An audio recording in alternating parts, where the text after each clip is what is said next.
is still in recovery mode from taking.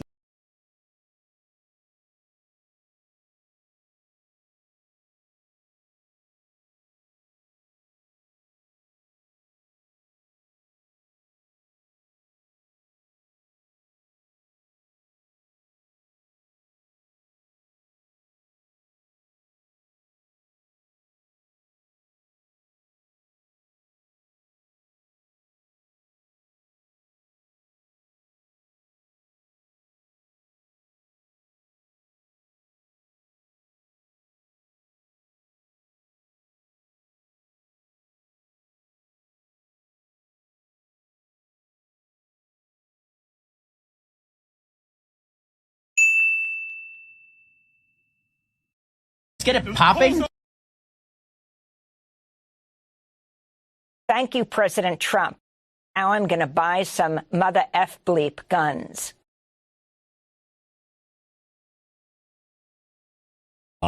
N-word.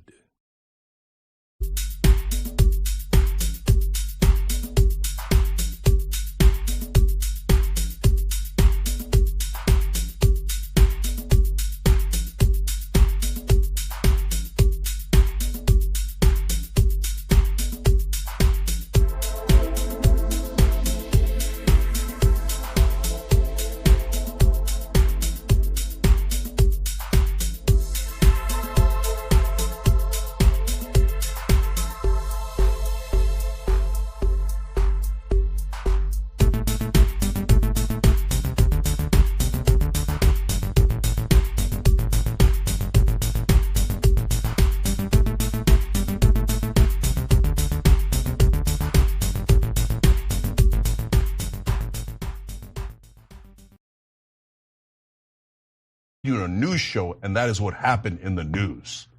We do a news show, and that is what happened in the news.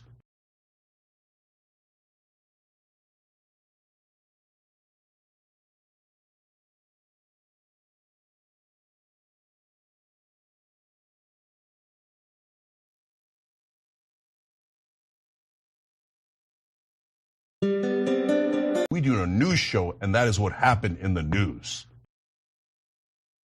I think it's worth it. I think it's worth to have a cost of, unfortunately, some gun deaths every single year so that we can have the Second Amendment to protect our other God-given rights. That is a prudent deal. I think it's worth it. I think it's worth to have.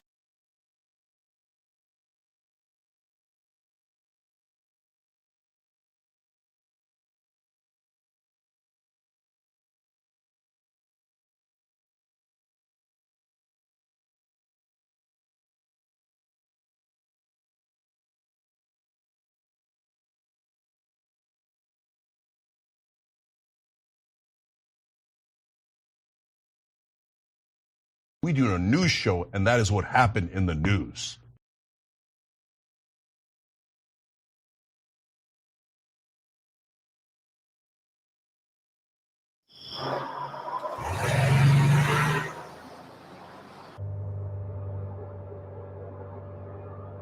Boom. Hit shot. Sniping's a good job, mate. It's challenging work, out of doors. I guarantee you'll not go hungry, because at the end of the day, long as there's two people left on the planet, someone is going to want someone dead.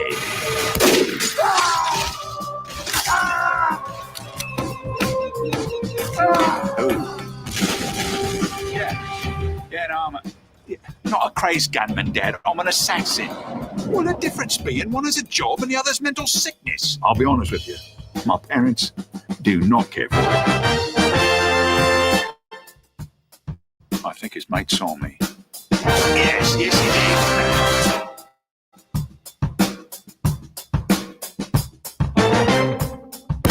Feelings? Look, mate, you know, there's a lot of feelings. Blokes would bludgeon their wife to death with a golf trophy. Professionals have standards. Be polite. Be efficient. Have a plan to kill everyone you meet.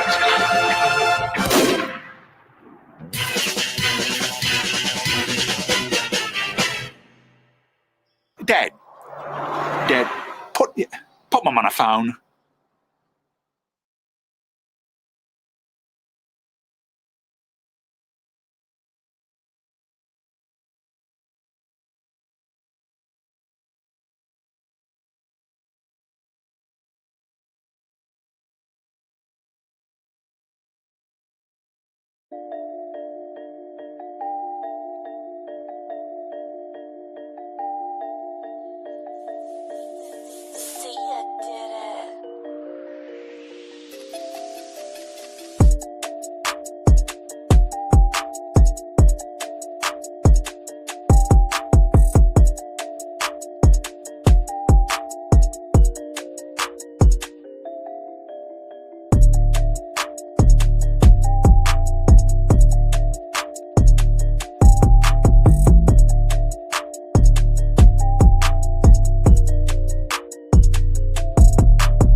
That's how that works. Hello, humans. It's your power report for this day, your Lord's 11th of September, 2025. I'm your host, Dan from the Internet. I'm joined with an illustrious panel. Folks, y'all been waiting for this. Y'all been wanting this. I've got ceez joining later in the program. I've got Ray joining me in 5 seconds. I've got Bam joining me in 3 seconds. Look at them. That's how it works. Ray? Star Wars. Right? Oh, no. It's your video's lagging a little bit, but I see you. It's lagging for you too, right, Bam? Yes. Okay. Oh, can you guys, is it messed up? No, it's good now. Okay. Yeah, it's catching up. No worries. I'm also having technical issues. Ray is having red hair. I love that. That's great. How we doing? I think Ray's still lagging for me. I don't know if it's still for you, Dan. Same on my end as well. Okay. Ray, I know you're having tech issues. I don't know, maybe like less it be of me, but like maybe like give your computer a couple seconds and like rejoin the thing. Maybe that works. But yeah, I will troubleshoot that. Well, okay, yeah, no, yeah, we're gonna troubleshoot that. But anyways, as we're figuring that out, Bam and I are here, and how's your week been? Well, could have been better. I'll say that. Hint, hint. Well, if you can hear the Caribbeans outside, they're having a gay old time. I don't like how you said Caribbeans. That sounded like a slur. Caribbeans. No. The hard C. But yeah, it's been a week of news. I've had to do this song and dance again, which is the like why don't you feel bad about the thing? I think Ray looks, I mean, she just appeared black on both of my screens, but she looked like she was coming in clearly. Wow. Yeah, Bam's gonna go there. So she is coming in clearly on my smaller screen, but she's not coming in clearly on the main screen. Is that happened to y'all? Yes, but it looks like the small screen is frozen though. Okay. Yeah, we're having some technical issues with Ray. But gingers are, I did hear that gingers are black now, so maybe she's getting her dollars all on. We'll accept her. I hope Ray heard that. She's not here to defend herself, although yeah, no, still nothing. That's annoying.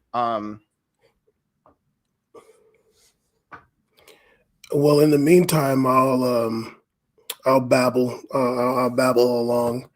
Not like I need to. Bam knows how to banter. Let's go. No. Yeah, I think we're good. Obviously, this week was a week. A lot of things happened. There's Bam is just like, I'm so tired of this. He's like, I'm gonna teach. When you gonna learn this lesson, old man?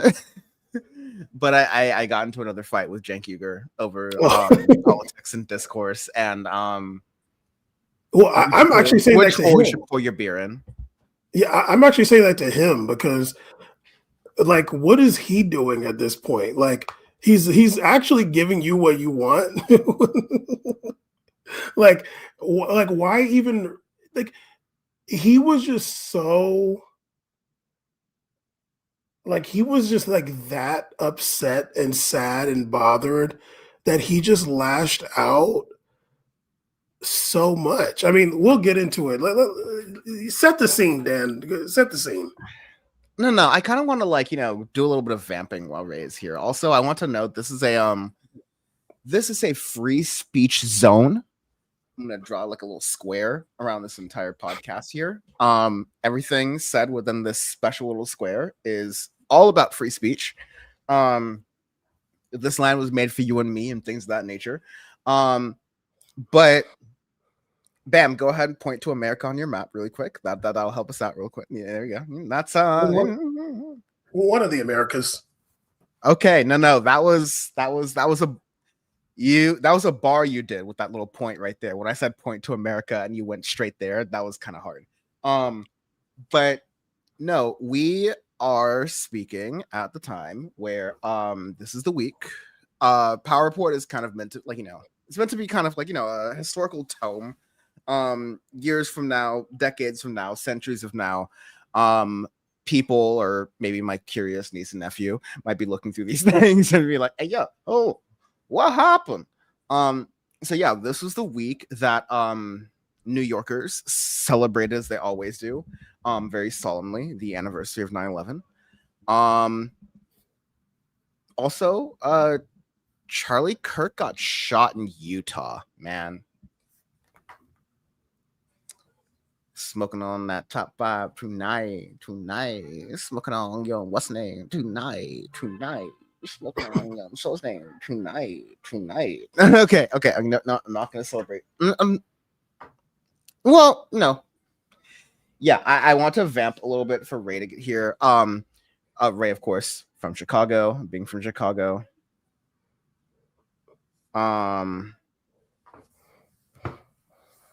But there have been some increasing measures happening there. There have been some movements in the Democratic field from the mayor of New York, JB Pritzker 877 Cash Now, all the way down to well, I was in New York in that case. We're talking about Chicago necessarily, but in New York with Soham Mamdani, all these things are happening, and in the midst of this, sort of fascist terror campaign, the Trump campaign is the Trump regime is losing support when it comes to the Jeffrey Epstein stuff. When I say support, I don't necessarily mean his base support, because his base doesn't seem to care, which is duh. But the support that Donald Trump had, that was kind of keeping him levered, if you will, the support, literally the support keeping him afloat, is starting to crack because of the Jeffrey Epstein things. And yeah, there's war in Ukraine. First, there's war in Russia. A lot of things are happening, and then Donald Trump looks over to Charlie and goes, "You're gonna have to take you're gonna have to take one for the team. It's not gonna be as clean as mine. All right, it's not gonna be as clean. Okay, it's gonna be a little dirty. But you know what? You will die a hero. You'll die a hero, Charlie. You'll be a hero for me." Yeah. Well, the mailbox. I'm sorry, the mailbox. The post office by my house here had the flag half mast, and I'm thinking the people that work in there are like, for what again? Like for who? My flag was full mast today. I'll tell you that. That was a good one.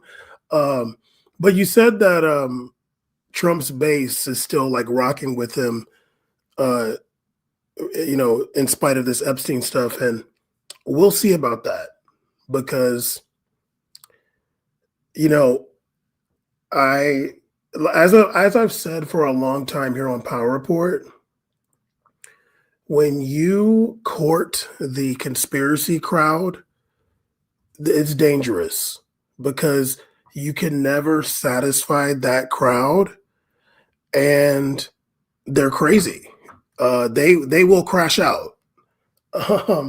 So we'll see how long, whatever honeymoon Trump is having with his own like actual MAGA people / QAnon people. We'll see how long it lasts because, those people don't play. Yeah, like this is reap and sow week here on Power Report. Like, Oh yes. I don't know, man. Like, internet shit aside, like it's fun to be provocative on the internet, of course, and I've done my fair share of that, and we'll be talking about that very shortly. But I'll just say this off the rip so I don't have to anymore for the rest of the show. Like, let's settle with the fact that we are in a point of political violence. Like, we are back in the 1960s where, like... Oh, you mean 2001? I mean 2021. I mean, RFK needs security is what I'm saying. Because, like, it is Kennedy watch out here, right? Like, it is not a good time in America to be a Kennedy. No. No, but honestly, like, we are in an extreme time. And it is the natural conclusion, Dan picking his words carefully, it is the natural conclusion of a political environment that Charlie Kirk himself created. And that's kind of what I want to get at here, right? Which is, we'll go through this a little bit, and thank you all for joining on chat. I see Bobby, I see Ben, I see Uncle Slay, I see Mono, I see SW, I see so many folks in here because y'all are fucking perverts. But like no, this is Charlie Kirk's world, and welcome to it, right? Like, we are, never mind, and maybe Bam can kind of get into this point a little bit later about how the martyrdom, the Call of Duty Modern Warfare 2 martyrdom that's going to happen with Charlie Kirk, and how he's going to be treated, and how he is already being, seen in the right-wing media space. But like, to be indulgent for 2 to 10 minutes, I'm gonna try to be quick here, but like, my entire political project as Dan for the Internet has been one where I'm calling out right-wing figures who are trying to corrupt the admittedly impressionable minds of college students. And I started that project as a college student. I would cover things like Ben Shapiro going on to college campuses rather. Milo Yiannopoulos at the time was a really big figure. I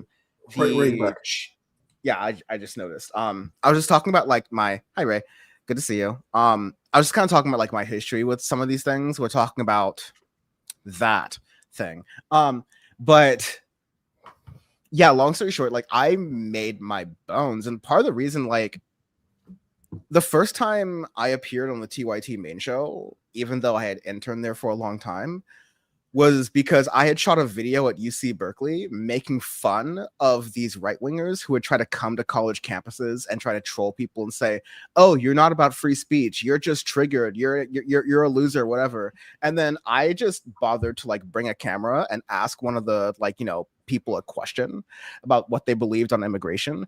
And when I tell you this South Asian dude fucking fumbled and like he just like couldn't say a single thing. Like, he was just like, well, I just think that and then he pointed at my press pass and he's like, you're from the Young Turds. Oh no. And then I got the entire crowd to like yell at him and call him a coward and point and laugh, which was on camera and very funny.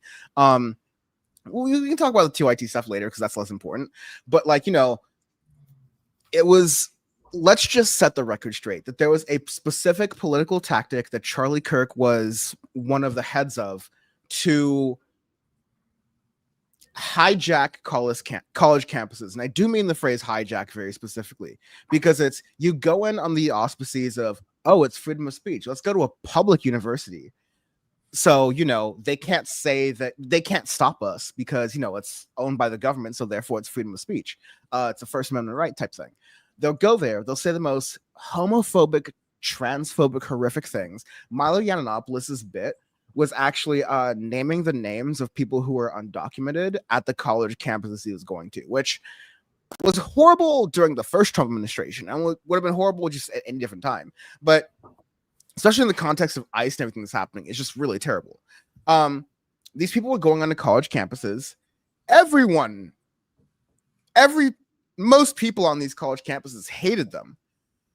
But on YouTube, this stuff killed. And so you had Steven Crowder, where's his wife?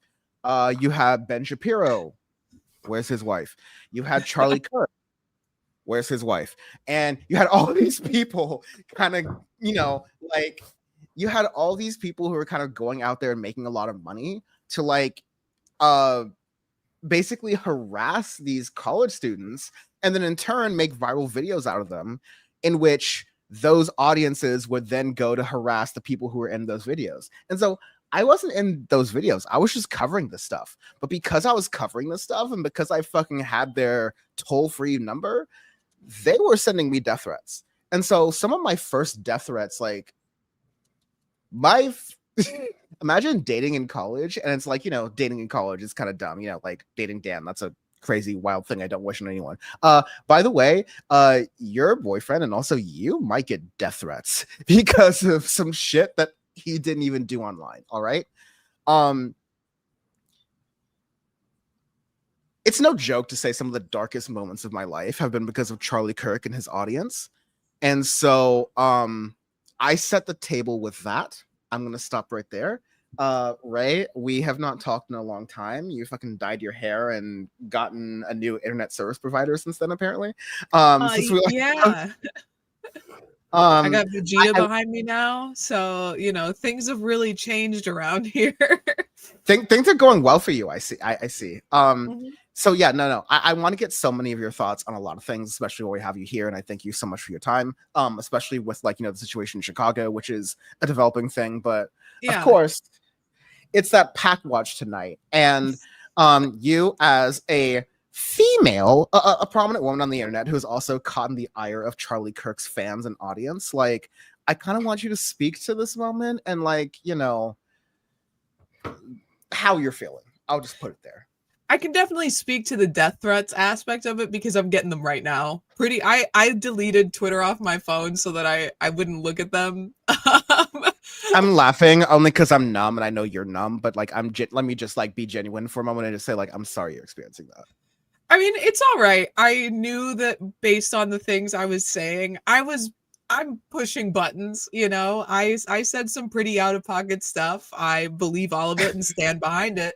I knew that it was going to have this result, but it was really fast that it was already death and rape threats. And then, you know, people correctly pointing out that Charlie Kirk and I, both representatives of, well, I am now representatives of the big gum, small teeth community.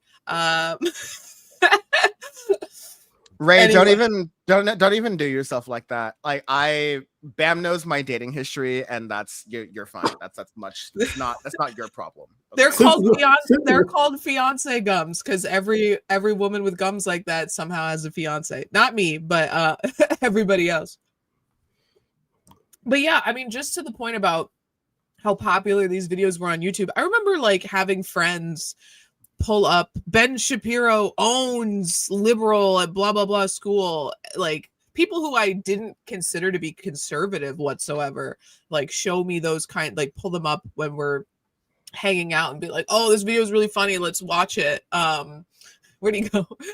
Stuff like that, you know. What's in my cup? It's lemonade. Sugar-free lemonade, aspartame lemonade. There we go. But what's next to my cup is Chicago's Jepson's Malort. Okay. Just in case we have something to celebrate today or two things to celebrate today. You never know. I mean, it is a holiday, so why not? You know? Daniel muted.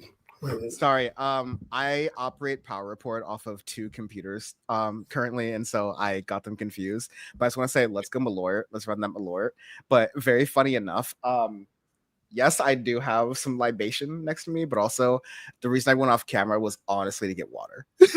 Like, we're already at that time. So, anyways, as you were saying, but also, let's go Malort. And also, shout out to Colbert doing a shot of Malort the other day and like nearly dying on camera.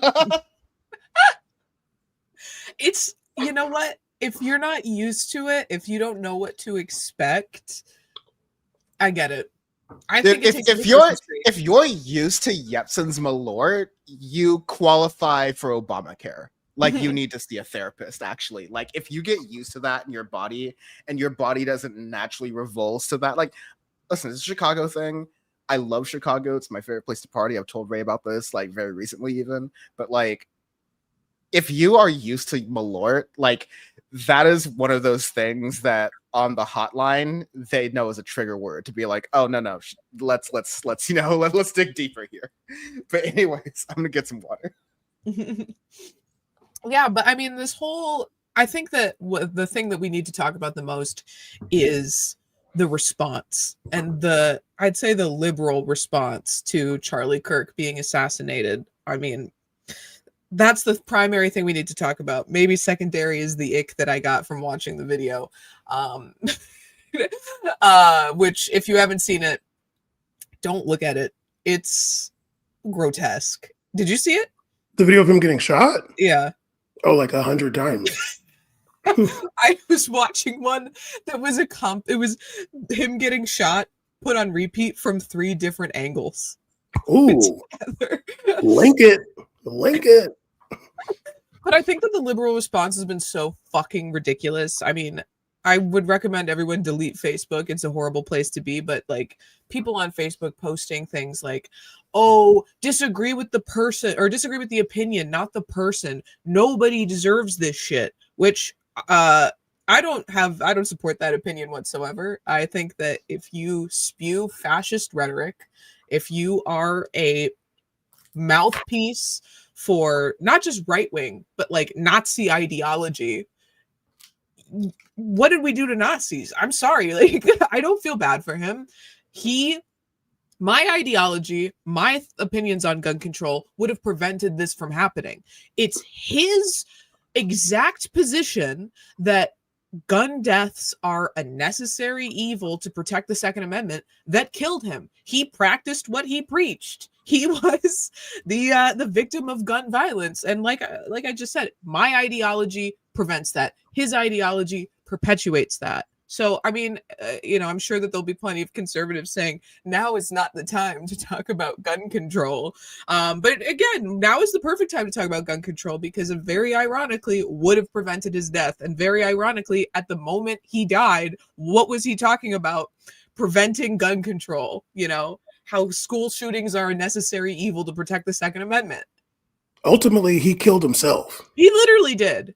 That was him. He committed suicide, actually, because he said that random or whatever gun deaths are a necessary evil. So I just remember that movie, The Box. I think it was like with somebody, I forgot, but you like if you open the box, like some random person dies. Like that was his ideology. We need these guns, but random people are gonna die. Yeah. And it was your turn today. You had no idea that it could be you. So actually you killed yourself. You wanted yourself to die. You're proving your theory. Really, because in his death, he still wants, I don't think his will is gonna say, hey, if I get shot, please be against the Second Amendment now. Right. Like his ideology is going to continue, and that ideology actually, and for me, it actually celebrates school shootings. Absolutely. And any kind of and the Las Vegas shooting, it actually celebrates that. So you're just one in the thousands of people that didn't deserve to die, quote unquote. You're just one of those people. You just happen to be famous, so you get more. So you happen to be famous and you talk about politics. So it's called political violence. It's actually not political violence because you're not a politician. That woman, Right. the state senator in Minnesota, that's political violence, actually. So like that's the thing I was gonna like. Sorry, Bam, but like that's the thing I was gonna correct with Ray is that like I agree with you completely, but like that's the thing is that like we can look. I remember back in the day. I know a lot of you are like not super big political heads, but back in fucking June of this year of our Lord, where Charlie Kirk was making conspiracy theories and saying that like, oh, it's the left actually that did the shooting of these left-wing politicians in Minnesota, who by the way, I hate because Tim Walz is in Minnesota and he's gay, right? Like, that was the line. Like Charlie Kirk, like he even said, and y'all have alluded to this, some people are gonna have to die. Like he was very Malthusian. He was very direct about that. Like, okay, some people are gonna have to die. Probably not me, but like, if I get to keep my Second Amendment rights, like fuck you, I'm gonna get mine. And like Charlie Kirk, I think represents the life, but unfortunately not the true demise of this fuck you, I got mine's culture that dominates American society. Right. Right. Well, I was in the middle of something. I forgot it now. Thank you, Dan. I'm gonna have to shoot you next. I'll just quickly say that I think one thing that I think people are getting wrong here is that everyone keeps saying there was a school shooting this was ironically a school shooting, but there was a school shooting that happened in Colorado on the same day that's now getting no attention because of Charlie Kirk. I disagree with that. I think that school shooting would have gotten no attention regardless, right. Because we had 156 school shootings this year. How many of them got attention? Almost none of them got any sort of mainstream media coverage. Almost none of them were acknowledged by politicians unless, in the instances where the politician represented the district where the school shooting happened. And even some of them didn't acknowledge that it happened. So I really genuinely believe in my heart of hearts that if Charlie Kirk had not died yesterday, no one would still be talking about the Colorado school shooting. I think it's getting more attention because Charlie Kirk was shot yesterday. I mean, but isn't that just case in point how desensitized we are to gun violence? And our thoughts and prayers were supposed to be with Charlie Kirk and his family. First of all, fuck his wife. She knew who she was marrying. She's probably just as bad a person as he is. I don't feel bad for her. Not whatsoever. Everybody's just waiting for the OnlyFans drop. For a guy who really railed against single parenthood, kind of ironic that he left his wife a single parent. But does he have a brother? He's gonna try to slide. If he has a brother, his brother's sliding. His brother's gonna slide. Oh, bam! I thought you said a brother, as in like Charlie, as in he's about to get Charlie cucked in the deathbed. Like, oh man, oh no, sweetheart, don't do that because they're gonna kill you like on camera again. Like, don't slide to Dan's DMs. Don't do that. They're gonna like hang you in public if you do that. You know what? Let's go. Charlie Kirk, I'm coming for your wife. Consensually. But, she looks like. I looked her up. Oh. We do a little slide for the culture sometimes. I don't know. I don't care. Yeah, No. Yeah. Well, my thing is that Charlie Kirk actually killed himself. I honestly believe that 100%. Yeah, because like no. Okay, no.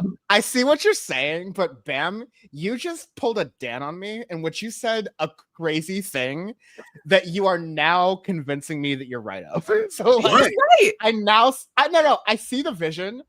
But when that came out of your mouth off the rip for the first time, like I literally had to do a walk the same way that Ray said that, like fuck his wife. housewife. Literally. I'm gonna like. It's very funny. I love that y'all are both on the show and that I'm on the show, because usually the complaint about the show is that I talk too much, and like every single point both of you make makes me want to take a walk. So like I'm just gonna let y'all. We'll get Caesar in here because Caesar's down there. But yeah, and Ray, like you said, like your ideology, my ideology would prevent something like this. I'm somebody that hates guns. Like I'm really like I am so like against it. Unlike Dan, who shows them on camera. And then Bam truly hate like and then takes them to Provo.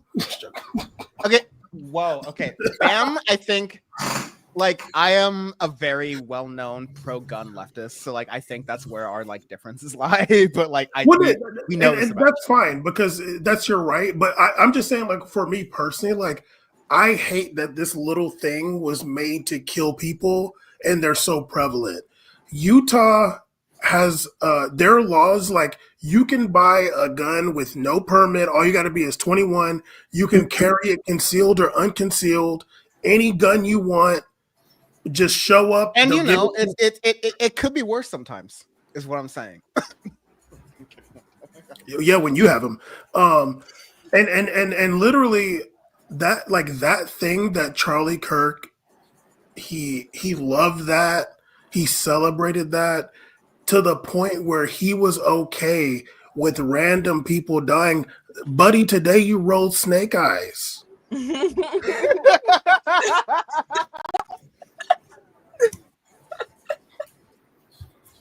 Caesar, I need to take a walk out of that one. I gotta follow up on snake eyes. That's crazy. what is this anime shirt you're wearing? First of all, oh my god, what the hell? Because Ray's a weeb. I just got a Yu Yu Hakusho tattoo. Actually, Bleach. Yeah. So okay, wait, what's the tattoo? What's the tattoo? Yu Yu Hakusho. It's Yu Yu Hakusho is incredible. Kurama. Can't really see it, but Ben, what's your favorite anime? I just caught up on 1,000 Year Blood War. So my favorite anime is Voltron. Okay, Caesar, what do you think about your buddy Charlie? What do I think? Okay, definitely. I think like some of the most annoying things to hear is like people being upset, saying like we need to have empathy for Charlie Kirk, especially when my stance is like I'm more respectful than y'all are, because Charlie Kirk literally went online and said empathy's stupid. Don't have empathy. Y'all are disrespecting him by giving him empathy. I'm showing respect to the homie. He don't well, fuck you. I'm glad you're dead. I'm not doing that. So I respect him. He's not getting empathy from me. Rest in piss. That's my stance on it. So maybe you guys should start showing some goddamn respect around here. What happened to this country? Damn. Yeah. Also, is Trump going to invade Utah? Is there going to be a new season of Real Housewives Provo? I have so many questions that need to be filled. No, dude. First of all, Ceez, you're gonna love this, but my bit during this episode of the show is me stepping away from the camera and letting other people speak because y'all being out of pocket. And Ray, for better or worse, you weren't in our group chat yesterday. I never had so many GIFs saved into my freaking. I'm like, why is there 40 GIFs in my freaking gallery right now? I got off a meeting at work that was just 30 minutes long. I look at one chat on my phone, and I'm also talking with other people. But I look at one chat, and it's like, oh, 76 unreads? What? Great that it happened so that Dan was not there. It was so fun in this little space of us just being in there, tripping about Charlie Kirk being dead. And then Dan is like, oh, what? Scroll up. No, what? Like, it was one of those like moments where it is kind of great to have a breaking news like that and your friend is not there yet. It was a very interesting moment. No. And Bam, Ceez, and I sit on different opinions on this. We're not going to talk politics on this show, but yeah, this is not a political show. This is not a political show. But Yeah. I honestly slept through most of the Drake Kendrick beef. And I experienced it by waking up to ceez and Bam's text messages as Drake fans. Indeed, I don't remember. I mean, people always want to shit on the rebellion. They want to shit on the minorities. Indeed, me and Bam were in the trenches fighting, and it's a long fight. We're still there. Okay, well, here's my question. Y'all called yourself minorities defending Drake. I'm sorry, this is not a political podcast. Okay, No. Ray, where There's were more you? Americans than Canadians. Where were you, Ray, when you saw the video? Not when you heard it that he died. When you saw the video. Okay, let me. Ooh, I have to set up what I was doing with where I was when I heard the news. Yes. Wait, can I set the tone? yeah, we got. I want to hear So- everybody's. I must have missed this. I want to hear where everybody was. But before you were watching, like the moment Ray opened up her phone, it was like, hold. Oh, is this thing not? I want to know how Dan just took that over. No. It was this.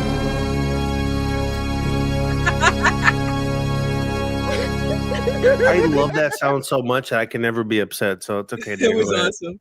No, I was in a meeting. I was in a meeting at work, and my phone starts blowing up because, of course, everyone in my life knows that I'm a political degenerate. I'm a sicko. That I would probably have already known this, but I didn't because I was in this fucking meeting.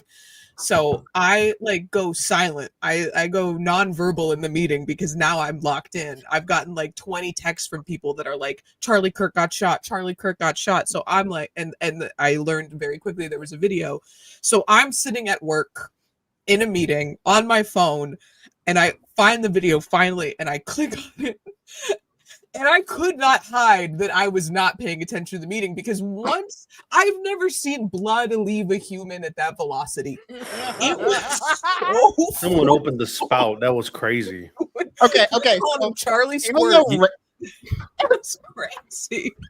You guys ever have like the water tank in the refrigerator and you actually turn the spout and just start Yes. pouring? You're like, oh god, it was like that. It was pretty. When you're When I trying to sent it, I was connect the unbelievable. hose to the spout, but you're turning it the wrong way, Yeah. and then the water just comes You out.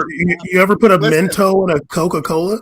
Come on, man. Listen, I don't mean to spoil the rest. I don't mean to spoil the rest of the fun tonight, but I did use the word necklacy yesterday, so we're just gonna have to leave that there. It is a good word. It was so great though. My best friend Jay texted me like an hour later because she was at work and she was like, my boss just said Charlie Kirk got shot, but he survived. And I got to break the news to her. I was like, girl, you got to watch the video because ain't nobody coming back from that shit. Literally.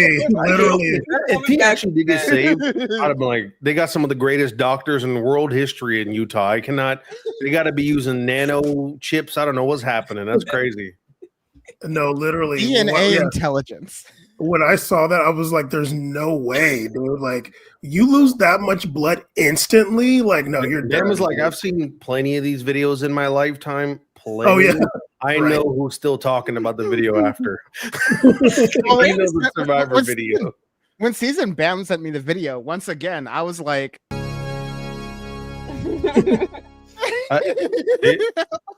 That video was so important that I don't even have Twitter, and I had to send a Twitter link to Dan. That's how crucial it was. I don't have Twitter, and I was on there, and then I got age restricted. I was like, damn. I've like, as a single man in New York in his late 20s, I don't think I've gotten hornier, honestly, since seeing that video. Off the rip, like I'm gonna be really vulnerable with y'all. That rocked, man. That was, I mean, now let me not say that. No, sorry, it rolled. Actually, it didn't rock, it rolled. That's what I want to say. And bounced. That was I mean, listen, I listen. Papa loves him some smut. That's the story of the show. But I definitely also love some squirt game. You know. That's my thing. That's what I'm into. Where were you at, Bam? You sent it to me, right? Mhm. Caesar, look in the private chat, please, right now. Oh no, I'm gonna put it up. I'm gonna put it up on Okay. screen. Okay. That's Unfortunately, great. oh man, I don't know Oh. if we can get away with this. That's fine. That's No, fine. you can get away with that. You can get away with Oh that. no way! Can you? I mean, Imagine if I just had that next to like my anime statues, just that on the wall. don't say statues. Those are toys. I didn't know. Okay. Wait, are you gonna put it up? Or no? Computer, no. My Oh. computer is frozen, and so Oh. I need a second. But Replace your weed figurines with one of these at the crib. That's what you got to do. That's. Can we get sponsored by them or what? What's up with Nano Banana? Don't say weeb figurines. Those are toys. They're not toys. You can't play with them. Yes, you can. They're literally I'm like- stuck on a stand. Think about the you box. make them sound like dildos, dude. Oh, Yes, that is so impressive. Humans are so talented. Not the Bandai at the bottom. Right, that's the funniest part. That's the funniest part. Bandai at the bottom is crazy. You know what? I gotta cheers to this innovative genius. Yes, like literally. no, wait. Damn, let me look at it again because does it have a hole? Damn, what? Oh, yeah, big time. Whoa. Hold on. Whoa. Oh, it does. Oh, they yeah. definitely made a hole in the blender design in the background. Great. Okay. Shout out Blender, damn. I've got, it's Blender and Gary's mod that have honestly been running the internet since like since like 2008. But no, yeah. Here is I'm gonna run it on screen now that I have my screen. Do I have it back? Oh no, I don't. That's terrible. Oh, I do. Awesome. Again, sorry, y'all. I don't have my desktop, but It's so good. It's so good. That is a banger. I did like, and so Ray, you started this by saying like we've got to talk about the takes and Ezra Klein. You know what I'm talking about? The most Ezra Klein post Ezra Klein could have possibly fucking made. The most Ezra Klein could ever Ezra Klein. And let me I have one of the bigger love-hate relationships on the left with Ezra Klein. I think a lot of the left gives him too much shit because he was in your New York Times the first person to be like, Joe Biden is old as fuck and he needs to drop out. Like, we got somebody in the queue. Oh no, I noticed. But I was just mentioning that like Joe Biden is old as fuck and like he needs to like get out. And that was Ezra Klein's thing. Also, Ezra Klein is like, yeah, Chuck Schumer's making some points. Yeah, this is all going well. Yeah, this is all going fine. Really fast. Like Ezra Klein's point was that it was wrong, in March of your Lord's 2025 to stand up against the Republican Party. Like he actually made the argument in September of your 2025 to be like, okay, it was right for Chuck Schumer and Hakeem Jeffries to sit around and do nothing in March, but actually in September it's wrong. Meanwhile, I was screaming at everyone on the screen, including our next co-host. Like I was screaming at everyone. Hey, I was screaming in November, just being like, "Hey, yo, we all need to fight immediately. Head goes down, off like that shit." And Ezra Klein's like, "I guess I get it." September, but no. Everyone react. It's wild, but also Christina, please. Thank you for joining on last minute. Yeah, you were having all this fun without me. I was live streaming when all this shit went down. I was giggling my ass off reading that Jezebel article that those fucking Etsy witches cursing Charlie Kirk 2 weeks ago, and it fucking worked, okay? Like, I could not stop giggling reading this article, guys. It's every sentence just got worse than the sentence I read before. I could not stop. No, giggling. if you don't know, there were like some witches who were in a Jezebel, like they witchcraft and wizardry, things of that nature. Shout out the witches. Yeah, the brujeras, like they were doing brujas. some witchcraft on Charlie Kirk, And it like 2 worked weeks ago. apparently. And, And like, they you know, said, and- and the Etsy witches said it'll take like 2 to 3 weeks for the Wait. hex to work. Wait, were these the TikTok ones? No, these were the Etsy ones. Damn. Jezebel did an article that was Damn. that they posted 2 days on the 8th, and then it went viral, and everyone's like, "Who are these witches?" Because I got a few things I want to say. Girl, aim higher. Yeah. I will also say that Jezebel, nominated for the Audio Face Noted Little Bitch Award, deleted the post because they're like, That's so funny. Hey, too late, I read the article, man. on the recommendation of our lawyers, we're gonna tap the brakes. But yeah, watch. They had a Christina's community show. note that quick.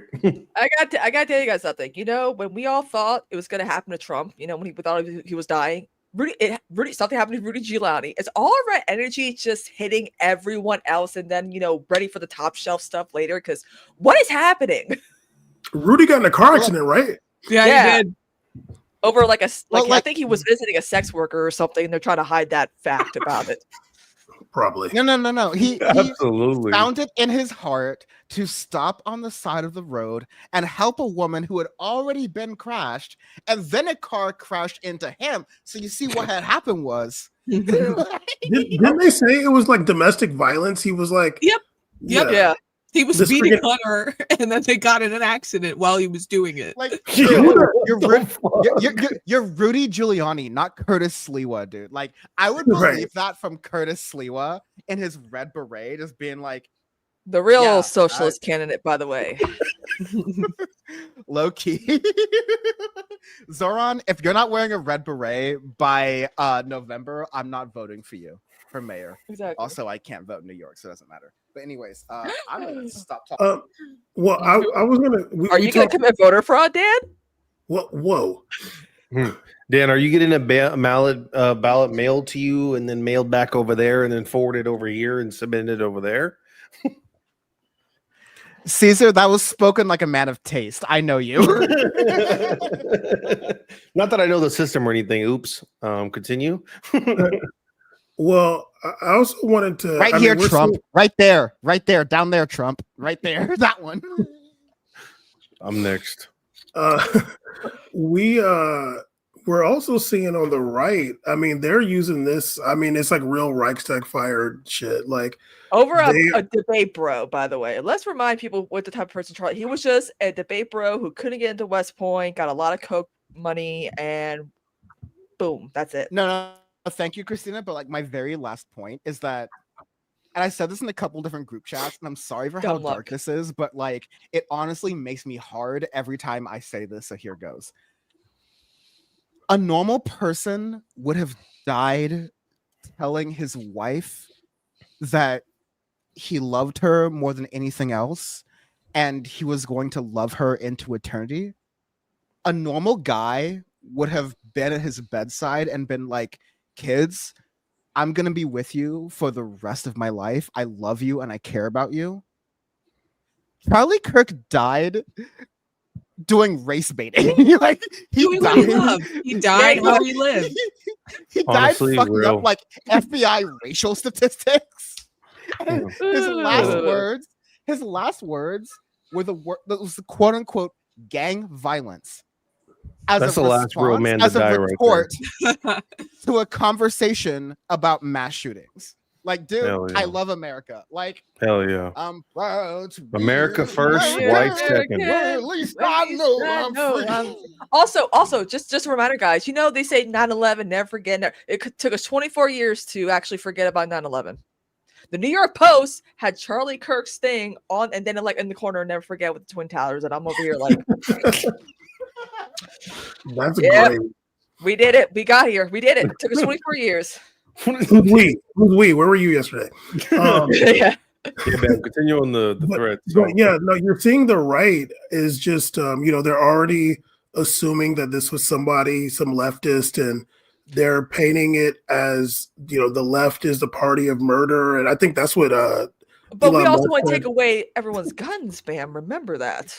Well, no, I mean we'll see because this is the administration that was, or the DOJ was already mulling taking guns away from transgender people. So who knows? And they're already saying, obviously it was unconfirmed, but there was the rhetoric about they found the gun and it had like transgender anti-fascist writing on it or some shit. A symbol, Hello Kitty on there. It had a serial number that said TRN. So they were like, trans. Well, you know where they got that from. Steven Crowder provided the source for that bullshit. And I'm like, oh, here comes Steven Crowder. No way that's real. What are you talking about? Listen, I know I talk about Gavin Newsom fucking his wife, but didn't Steven Crowder beat his wife? Yes. Like on video, low-key? Like, Is that who Rudy Giuliani was saving? No, okay. That's actually not funny. But yeah, so we're seeing the right. I mean, I've only seen bits and pieces. Like maybe you guys have seen more, but they're gonna turn this into, as much as they can, into some kind of like, the left is going to war with us, so we need to go to war with them first. Like, But it's gonna be it's hog on hog violence, though, fam. I mean, days leading up to this, this event, Laura Loomer and Nick Fuentes were out there tweeting shit about Charlie Kirk, essentially putting a target on his back, and now they're like, oh, well, I'm gonna delete this tweet and pretend that I never said this or tweeted this out. Charlie Kirk was a hero, blah blah blah blah blah. It's like, really. Yeah, is that Jay from Taking the L podcast? It is. That's the homie. That's the Scorp homie right there. Anyway, Caesar, go ahead. No, I was saying like nothing was funnier to me than seeing like the posts like day one war, or like the picture of Charlie Kirk is like the dam and the dam breaking, and I'm just like, what are you guys doing right now? You're gonna find out it's probably one of your freaks that did it, and you're just playing this us versus them thing, and when you know you're not gonna do anything. So why are you trying to look cool on Twitter, posting memes of you fighting or hurting leftists? That shit was so goofy. The conservatives. Yeah. Well, yeah. I mean, I think there's some people that are like concerned, like what's gonna happen from this. I don't really know, like if there's gonna be like vengeance. I don't think there's gonna be that. I think the only kind of real vengeance, alleged like vengeance that happened, would just literally be from like Trump and his administration. Like they seem to be more enacting like vengeful stuff. Like that's where I can see. They want to put it. They're already in the Capitol. They're already saying that people who are not U.S. citizens who make fun of Charlie Kirk's death are going to get deported.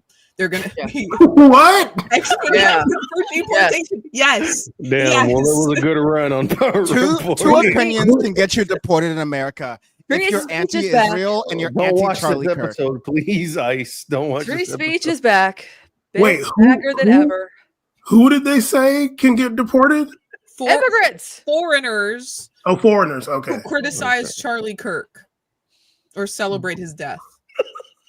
Jesus. So in this country that is, and I mean, it's really ironic because everyone's saying Charlie Kirk was killed for his free speech. If you don't sufficiently mourn the death of a fascist, the objectively hilarious death of a fascist, you can be deported or put in prison. Well, they're trying to send Kilmar to Eswatini now, Dan's favorite country. It was like South Sudan the other day. Now it's Eswatini. Eswatini's great. Eswatini? Isn't it Eswatini? Leave the man alone, okay? Like, I don't know, but it was like South Sudan the other day. They're like, plead guilty, or we're gonna send you to South Sudan. He's like, I'm not pleading guilty. Okay, we're gonna send you to Eswatini. These are countries you only hear about on Power Report. Like that's I will say this: Charlie Kirk was a lucky man to go out the way he did because he died doing what he loved doing, and not everyone gets that chance. You might die all alone in your bed. You might get hit by a car. I mean, you gotta die doing what you loved. I feel like that's the one thing that we can all agree on, and we gotta respect that. That goes hard. He went hard. Yeah, okay? he was really peaking at a small Utah Valley college. Talking, not even at Utah State. He was at Utah Valley College. 1.7. Not even BYU. No. He really peaked. I want to go out just like that. if I can make a slightly serious note while also leading it into a joke, because of course You can't. Well, ceez is the leader of the show, so I guess I gotta stop. So like I usually, and you know, this has been a disgusting thing after a lot of mass shootings where they try to blame the perpetrator or they try to like identify the perpetrator. Like we saw this thing about like, oh, here's this old guy who looks like Tim Pool's dad who probably did the shooting. And you know what he said? He said, "I do it again, just to get the guy who actually did it more time to run away." From what I've heard, and he's a real American hero. Wait, the old guy who got arrested was saying, "I will do it again." White men bad, you know, like hell yeah. That's I think crazy. I think I'm allowed to date white girls after that. I'm kidding. Judging by your text messages, I agree. But like, I love. Got away from that how... real fast. Past that one. I love how fucking fast that the entire narrative went to like. We're not talking about, oh, this wasn't a trans shooter. It was a black, because it was in. Sorry, let me check my paperwork here. Provo, Utah. Yeah. Oh yeah, we're gonna find a bunch of. You're gonna blame this on a brother? You're gonna blame this on a trans guy? Like, I literally just drove through Provo, Utah, like a couple months ago. I'm like, a couple what? A couple what ago? A couple hours ago? What'd you say? What? Anyways, you know, 1 day ago.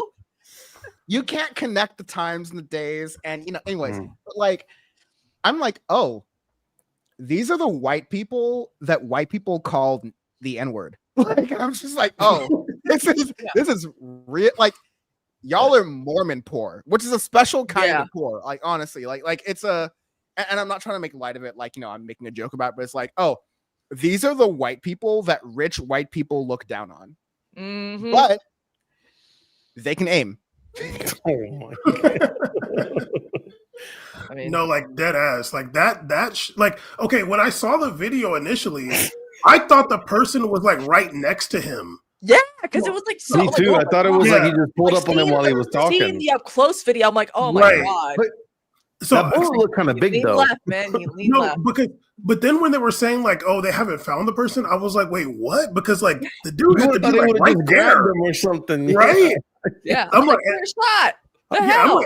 I'm like waiting for a video. The 2008 movie Inside Job is really hitting for me right now. Like, I'm just saying. Yeah, like I genuinely was like, oh, this person just like walked up, and so that's why I was saying like maybe he was pillow talking somebody's wife, and they just came to make it happen. That's what surprised me the most about Trump being at restaurant in DC. I'm like, you guys were this close, and you didn't. You know what's the worst too is like he doesn't even see that coming, and just like boom, like like it's not even saying it's a better thing, but it's just crazy that he just got like taken out without knowing what, like it just boom, like you don't even know what happened. There was no brace for impact. There's no defensive move. He just clipped. Did you guys them. see Like, the video of like, you know, we could tell that a generation is being raised on doing mass shooting drills above any other type of drill now, and everyone's like, you know, I bet there's this one guy that's just standing there looking out the window. Oh, and everyone's like, the unk pressed up against the glass, like, watching everything go down. It's like, okay, do we tell this guy what's going on here? It's like, what? Like I used to watch, allegedly, back in before YouTube was bought by Google, before there was ads. Live leak. You could watch like, ads in a 10-minute video. You could watch the videos of the Iraqi, fighters sniping American soldiers on YouTube, and I used to watch those videos, and it's just like that. You just like hear, pow, and you see somebody, boom. It's like, goddamn, and that's like now. Granted, if we had a different view, it would have been, it would have been different. But really, I genuinely thought like this person walked up and let him have it. But yeah, dude, like I mean, but also too, it was like, you know, he had like 10 security guards. If it was up close, it probably wouldn't have happened, or they probably would have solved. But like, you seen Reagan get shot? They shot Reagan. It was hella people right. That fool got right up on and shot him right in the neck. And that man regrets what he did. And you know what? We need maybe this guy wanted to impress Jodie Foster. You know, have we ever thought of that? Personally, I think that Charlie Kirk's neck just did that. Yeah. What was Charlie Kirk's neck wearing, by the way? You know, died from a blood clot or something. Hemophilia. There we go. Internal goiter.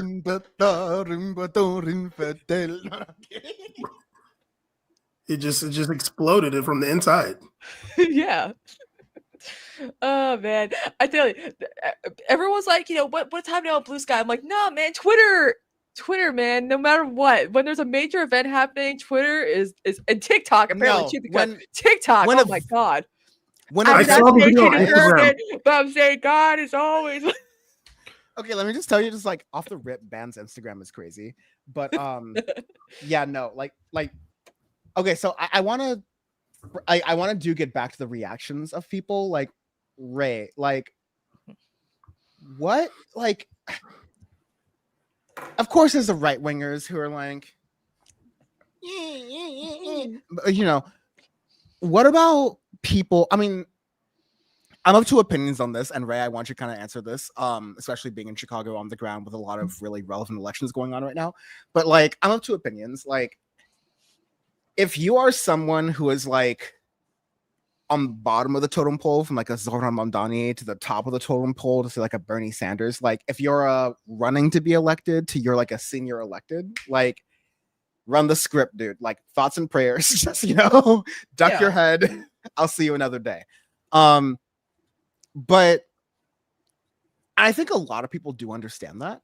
But how do you feel about the liberals right now who are like taking this moment, taking this experience? I mean, you're coming to us from beautiful Chicagoland, where Donald Trump has already sent ICE agents like he has done to my beautiful Los Angeles land, and you know, terrorize its citizens. And so like,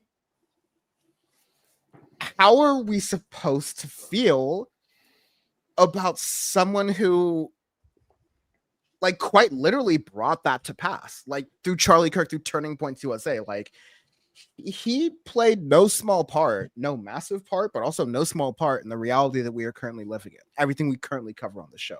So yeah, I'm curious, like, Ray, how are you feeling about some of these liberals who are like, now is not the time? I heard someone say, this bitch is lucky that my computer is very slow right now, but like, I heard someone say that like, today is not the day to talk about politics. I'm like,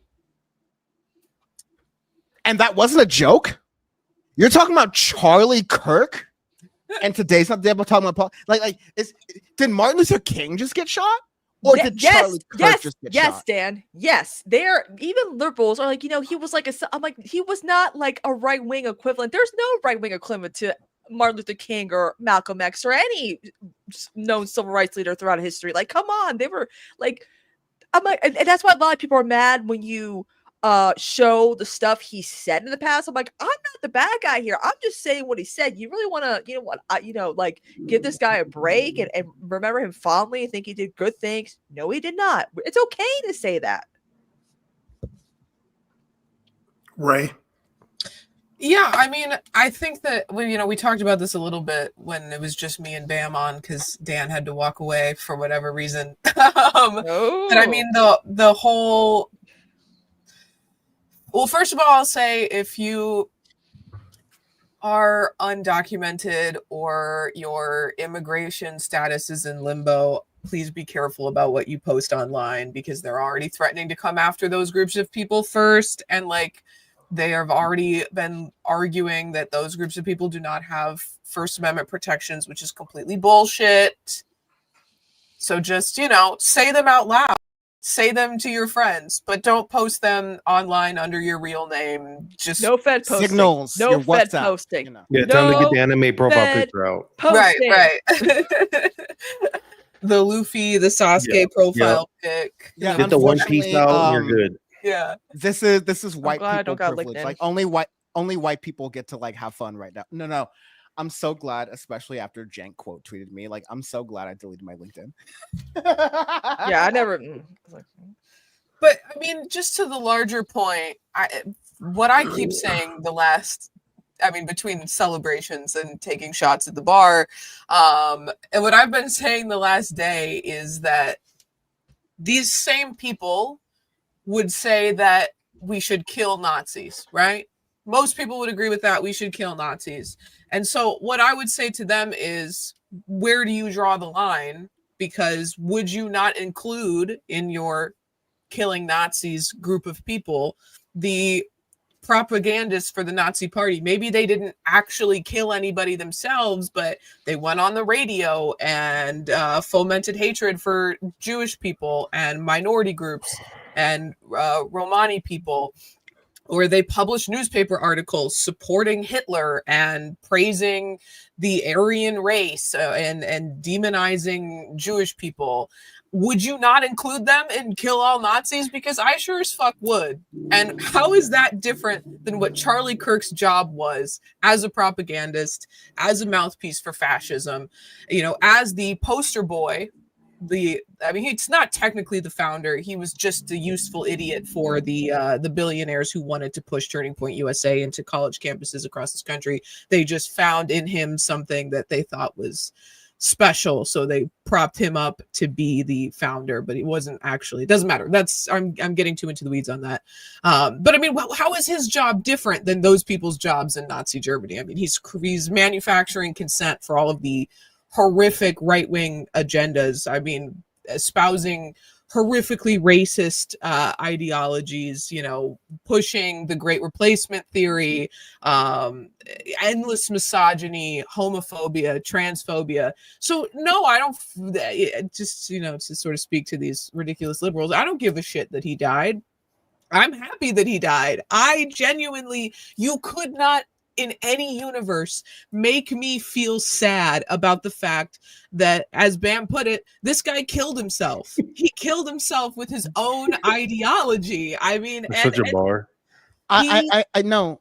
Go ahead, Ray. No, I mean that's pretty much the whole point. It's just really pathetic. It's really fucking pathetic to see all these people say, "Oh, I don't support political violence one way or the other," blah blah blah. I mean, No, I mean, like, what else can you say? I mean, I didn't do it. I don't have blood on my hands. He fucking created the world in which allowed this to happen. I've spent my entire life, like, you know, again, like I talked about this. This is very, not extremely, but, you know, somewhat personal to me in the sense that, like, my political career started by calling out the grift that Charlie Kirk did and the grift that Ben Shapiro did. And I was like, you know, like, you know, this is obvious, right? And, you know, I had the line back 10 years ago that, you know, freedom of speech doesn't mean freedom from consequences, right? You know, like, you get to say whatever you want to in America. Whatever happens after that, though, is America. Like, that's how we roll out here, right? And so, yeah, no, I really love, like, that opinion and how you express that there. Yeah, like I am so this whole sort of idea that, like, we're normalizing Charlie Kirk as though, oh, he died nobly by doing it. No, he died race baiting and rage baiting college students into figuring out how racist could he get without saying the actual slur? Like, how racist could he get without hitting the young, sorry for the delay. I'm sorry, really quick, can I just read this comment and respond to it? The lack of empathy people have to keep trashing on a man who just died, though. Not even an ounce of respect for a man who died, whether you liked him or not. Celebrating the death of someone who just died speaks volumes. 2 kids lost his father and a wife lost her, I'm assuming he meant her husband. I didn't have empathy for him when he was alive. He didn't even believe in the concept of empathy. He literally stated this not even like a month ago, that empathy is bullshit, that it's a made up term. I'll get that clip. Why the fuck should we have empathy for someone who didn't even believe in empathy? Why should we have respect for someone in death who we didn't respect in life? It would be complete and utter a complete farce. And let me add to that too. Like I had a cousin who's like, well, there's context to that. No, there's not. Stop saying there's context to these clips of him saying the things that we're all like, okay, fine, we're not gonna have empathy for him. He wouldn't have empathy for us, you know. Okay, his life, his death was not in vain. If if losing life, from gun violence is worth keeping the Second Amendment, it's what he wanted. Yeah, and that's why he killed himself. Yeah. Yeah, it was his dying wish. I gotta respect his dying wish. Right. Yeah, Right. that's We are awesome. being respectful. Once actually. again, another guy, Miguel, you disrespecting Charlie Kirk by being nice to him. He didn't want that shit from you. He thinks you're a pussy for that. So Yeah. you know what? Right. Well, I'm respecting you, Charlie Kirk. Bye. Right. Like I'm I gonna wouldn't run. want- Sorry, go ahead. Go ahead. No, I was just gonna say, like, it's a 6-second clip. I'm gonna run this, John, really fast, just to like highlight Ray's point. John is crazy. About that. Listen, it's a song and dance. It's a song and dance brought to you by New York Dan Ray dropping Chicago John in Style here. I Living. don't know if I could do this. It's called code switching. It's called code switching. That's right. But yeah, Yeah, let's, Miguel, let's- watch this shit because you don't I pay can't- attention. Watch this, Miguel. I can't stand the word empathy. Actually, I think empathy is a made-up New Age term that does a lot of damage. But I can't stand the word empathy. Actually, I think empathy is It does a lot of made-up New Age damage. term that So we're just trying to Famous not last damage his words. legacy. Famous last words. You know. Please don't damage Charlie Kirk's legacy by having empathy for The him. fuck? Please That don't was- damage Charlie Kirk's legacy by playing the same things he said about black and brown and and demoralize and disparage people. Like, please don't damage his legacy by using his words that he used towards the marginalized, the downtrodden, and specifically said, I am using these words towards the marginalized, the downtrodden because America is for white, rich men.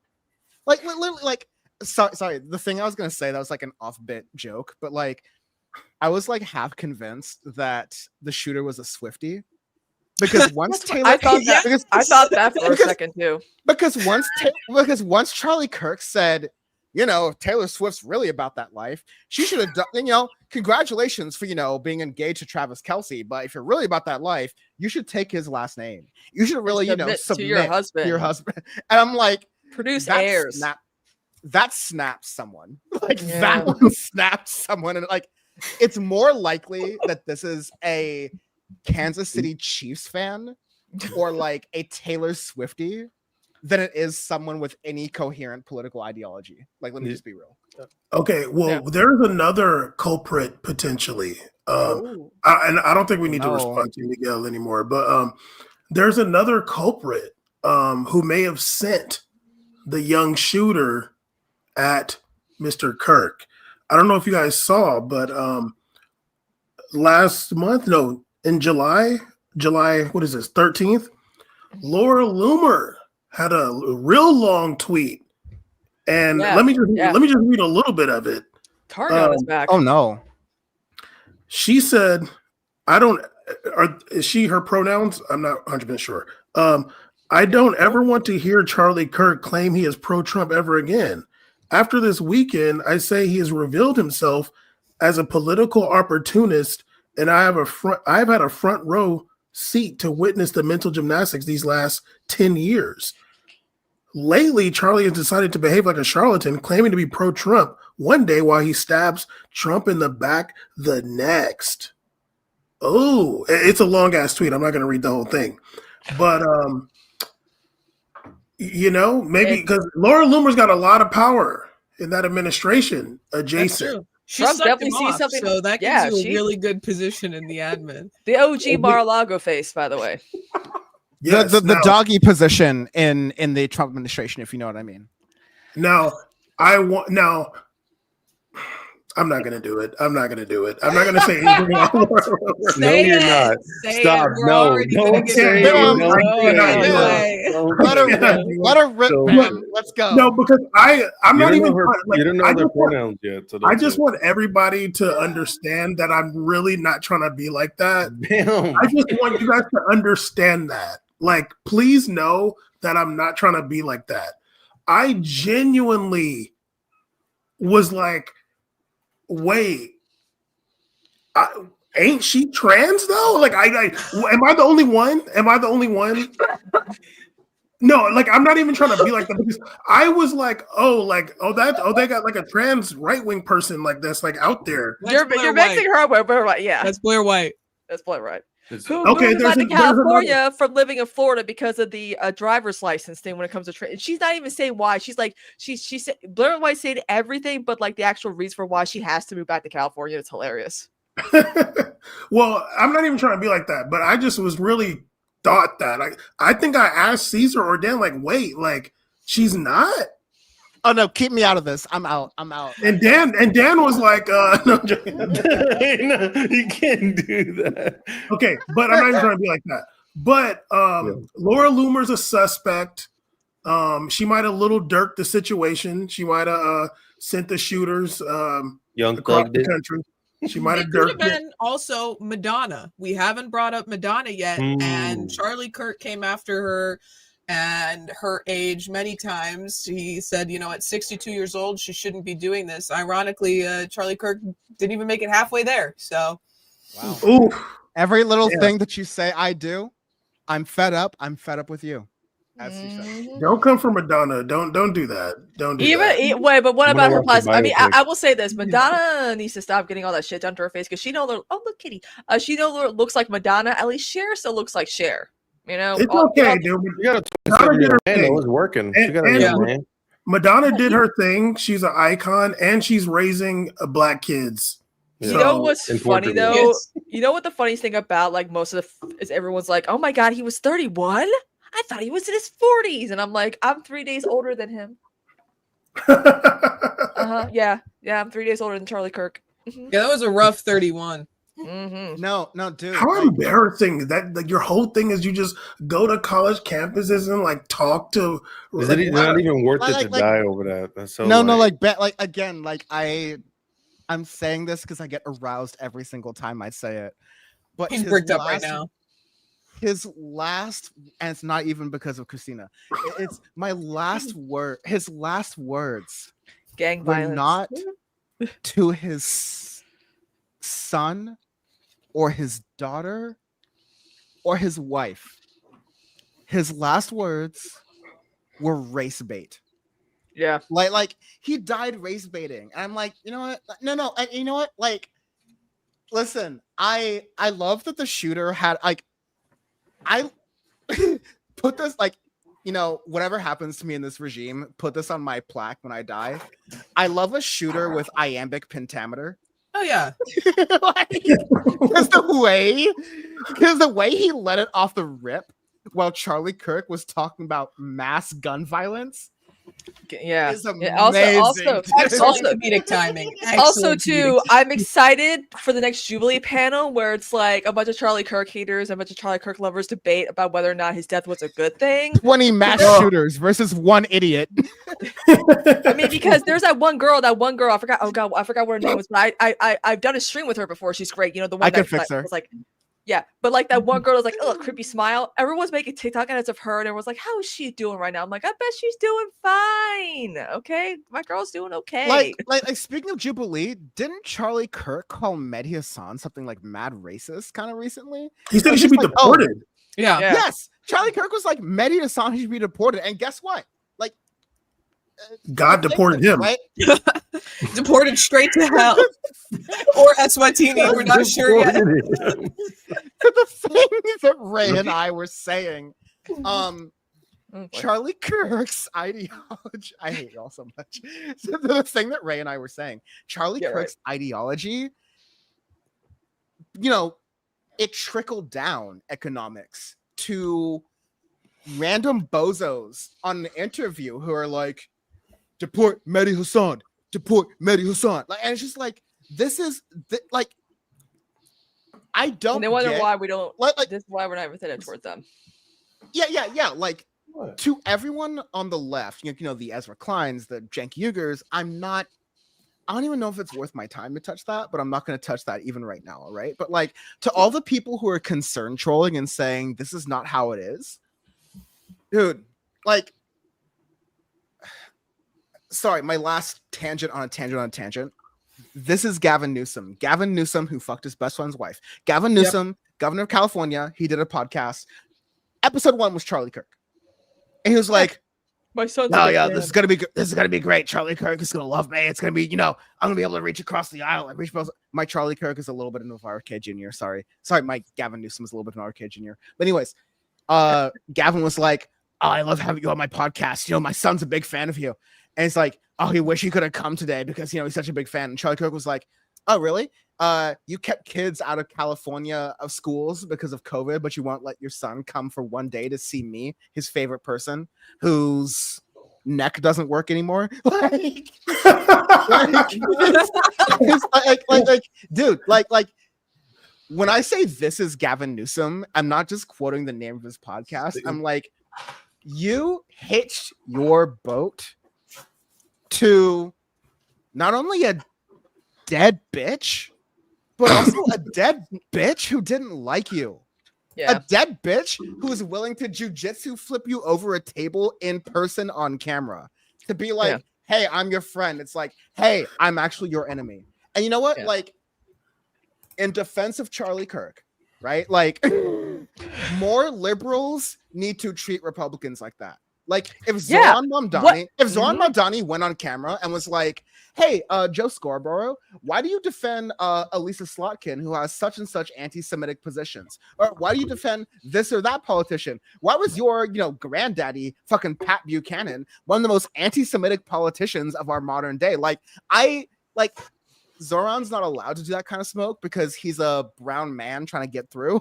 But that's the kind of smoke we need to actually have a reality in this country. It's just funny when everyone's like, the conservatives are like, "What? The shoe was on the other foot, bitch.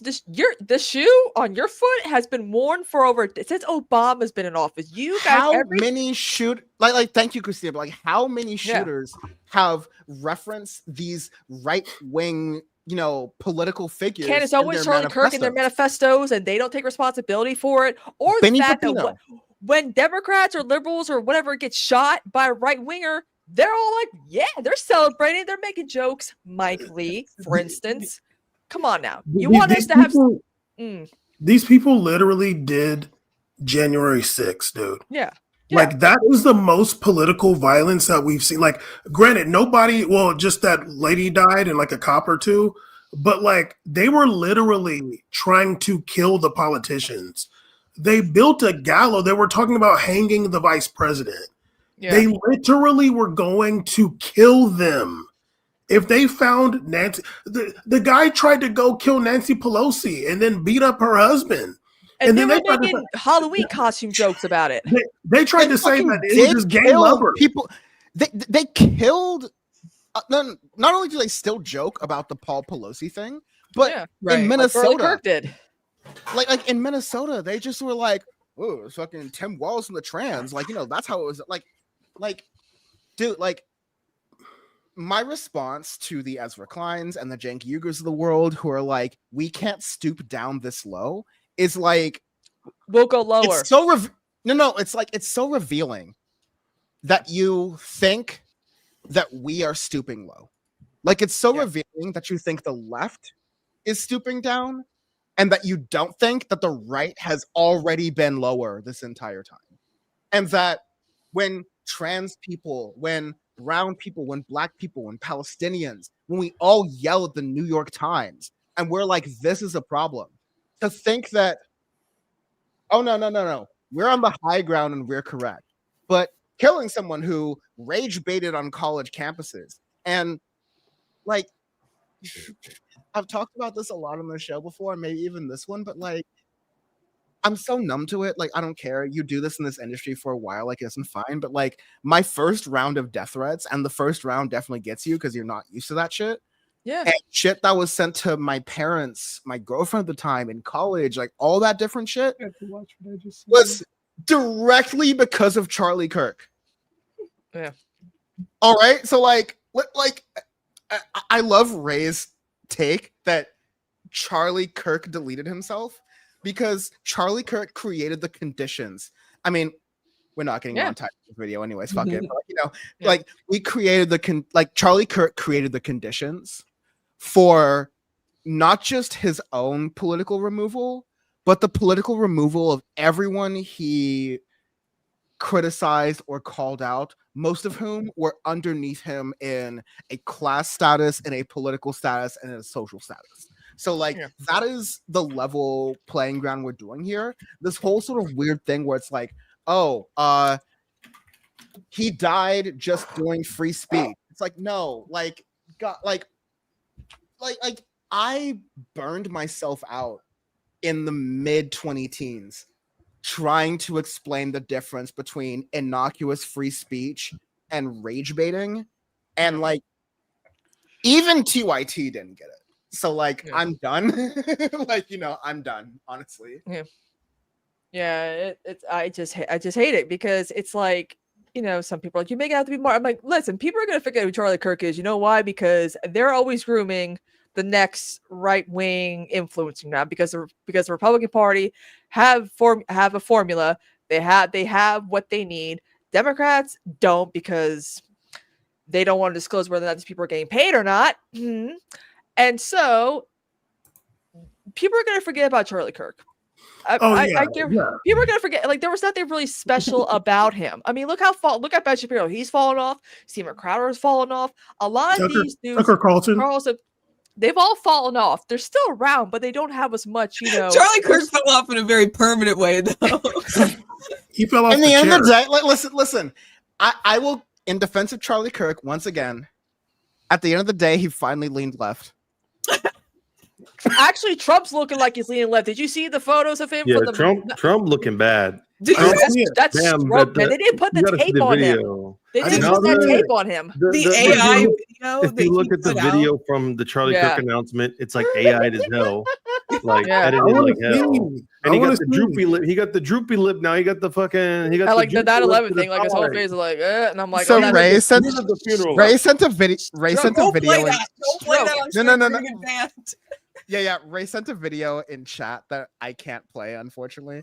But it's the video that I was referencing, which was a fan cam of Charlie Kirk's I won't say his last words, because again, he died doing what he loved. So I'll say Charlie Kirk's favorite words. That's the image that you're seeing. And no, I'm done. But dude, like, Ray, thank you for sending me my porn tonight. Like, I love that, man. Allegedly, man, look, damn, you said hard porn. Chill out tonight. Yeah. Damn. Jerk, it's 9/11. Have some respect. Like, no. It's well, at least you were like texting and like porn on 9/11 when the likes were. Oh my god! Actually, you know what? Elon Musk, I love you so much, dude. Thank you for making likes private on Twitter, because oh my god, I've just been retweeting everything. I'm going to, at the risk of getting my good friend in trouble, and I'm not going to say his name, but you all know what I'm implying here. The thing I sent in response to the Charlie Kirk thing to this one person was the phrase, and I quote, "America deserved 9/10."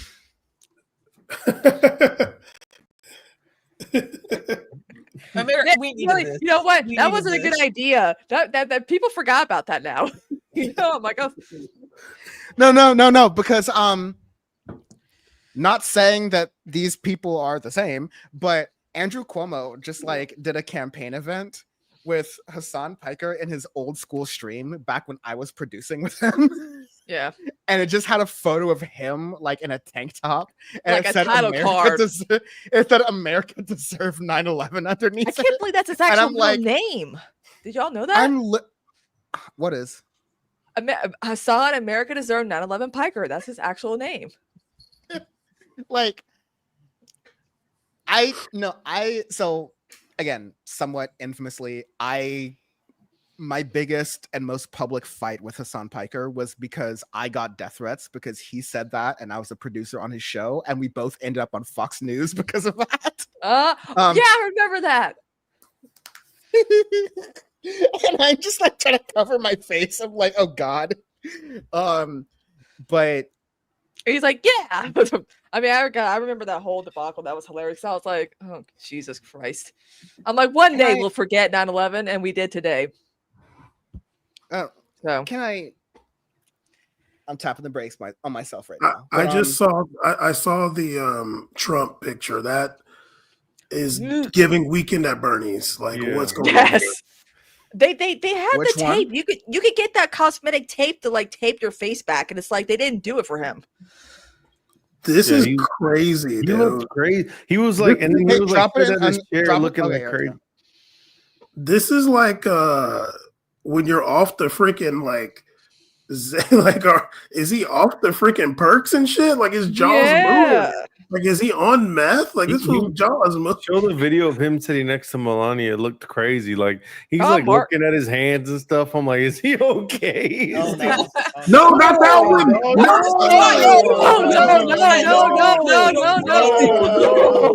What the hell? He did that on purpose. It just kind of did that. No. Sorry. He'll play whatever's in the prompter, man. I'm sorry. I think These are John just for Marcos. us. These are just for us. You know what's funny? John Marco, even his face is standing at half mast about Trump's face. And I'm like, you know what? Is kind of leaning left. What is this? Everyone's like, you're going to remember the Titan submersible? We already knew we were going to hell when that happened. Okay. This is like that, Man. okay? I'm just saying, y'all had to have been there. I mean, we Man, were so I'm bad. already at half mast just you mentioning all these rich people getting cut. Man, like I am standing at half mast right now. Oh my Man, no, I think my last point was like, whatever, we're already here. False flag? What's going on, Ray? I want to hear your thoughts. Cause like, like the big big balls. Big Balls was on a date in Washington, D.C., and he got mugged. Therefore, we're sending agents into Washington, D.C.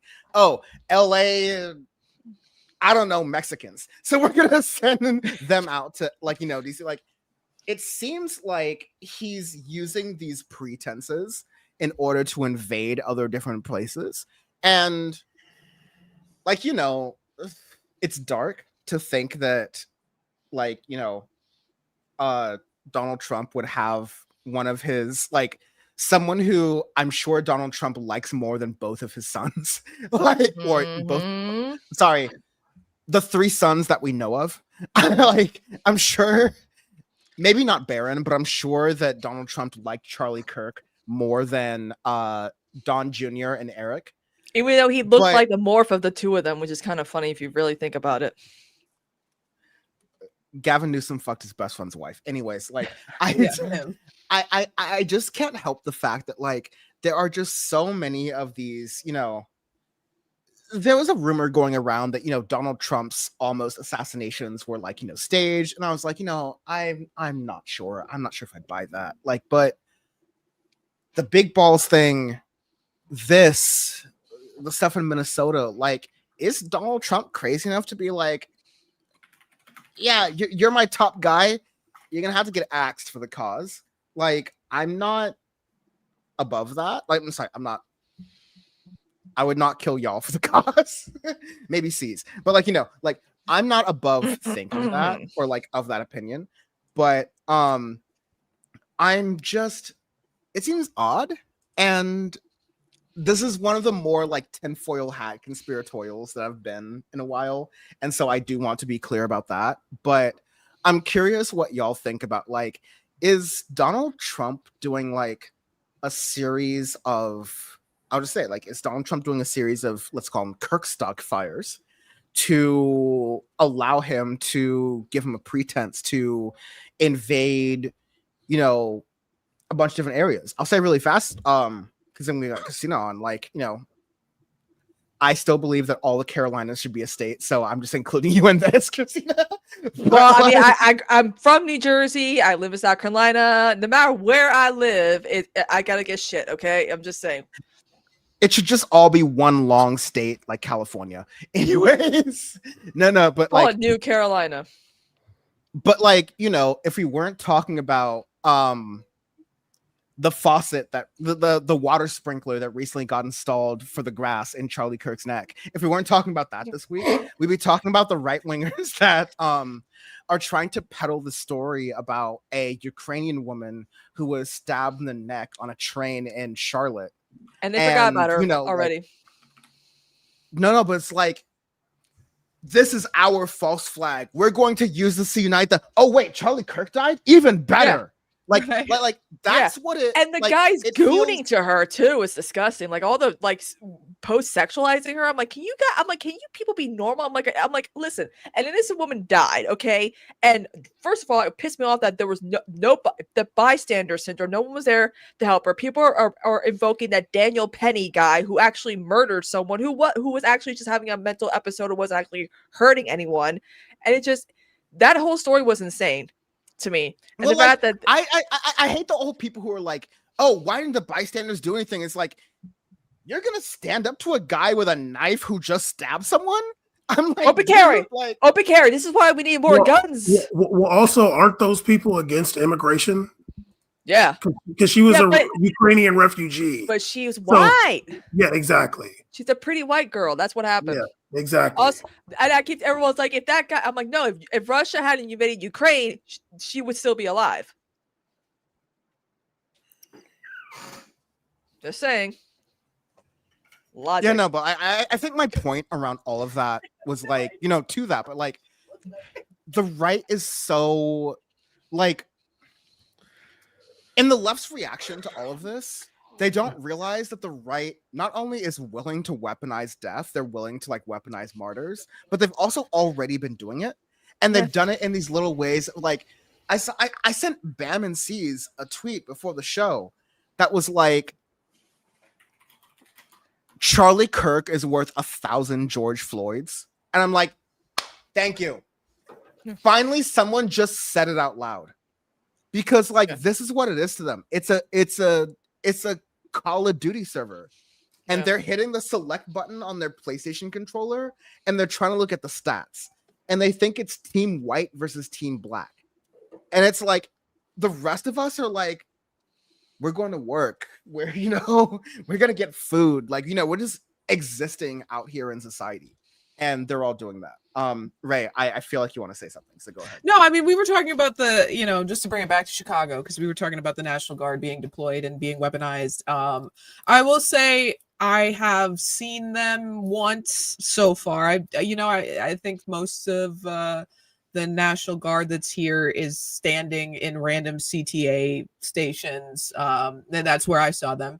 On the blue line, and somebody walked past and yelled, "What the fuck are you guys doing here?" To which one of the National Guard members said, "Bro, I don't even know."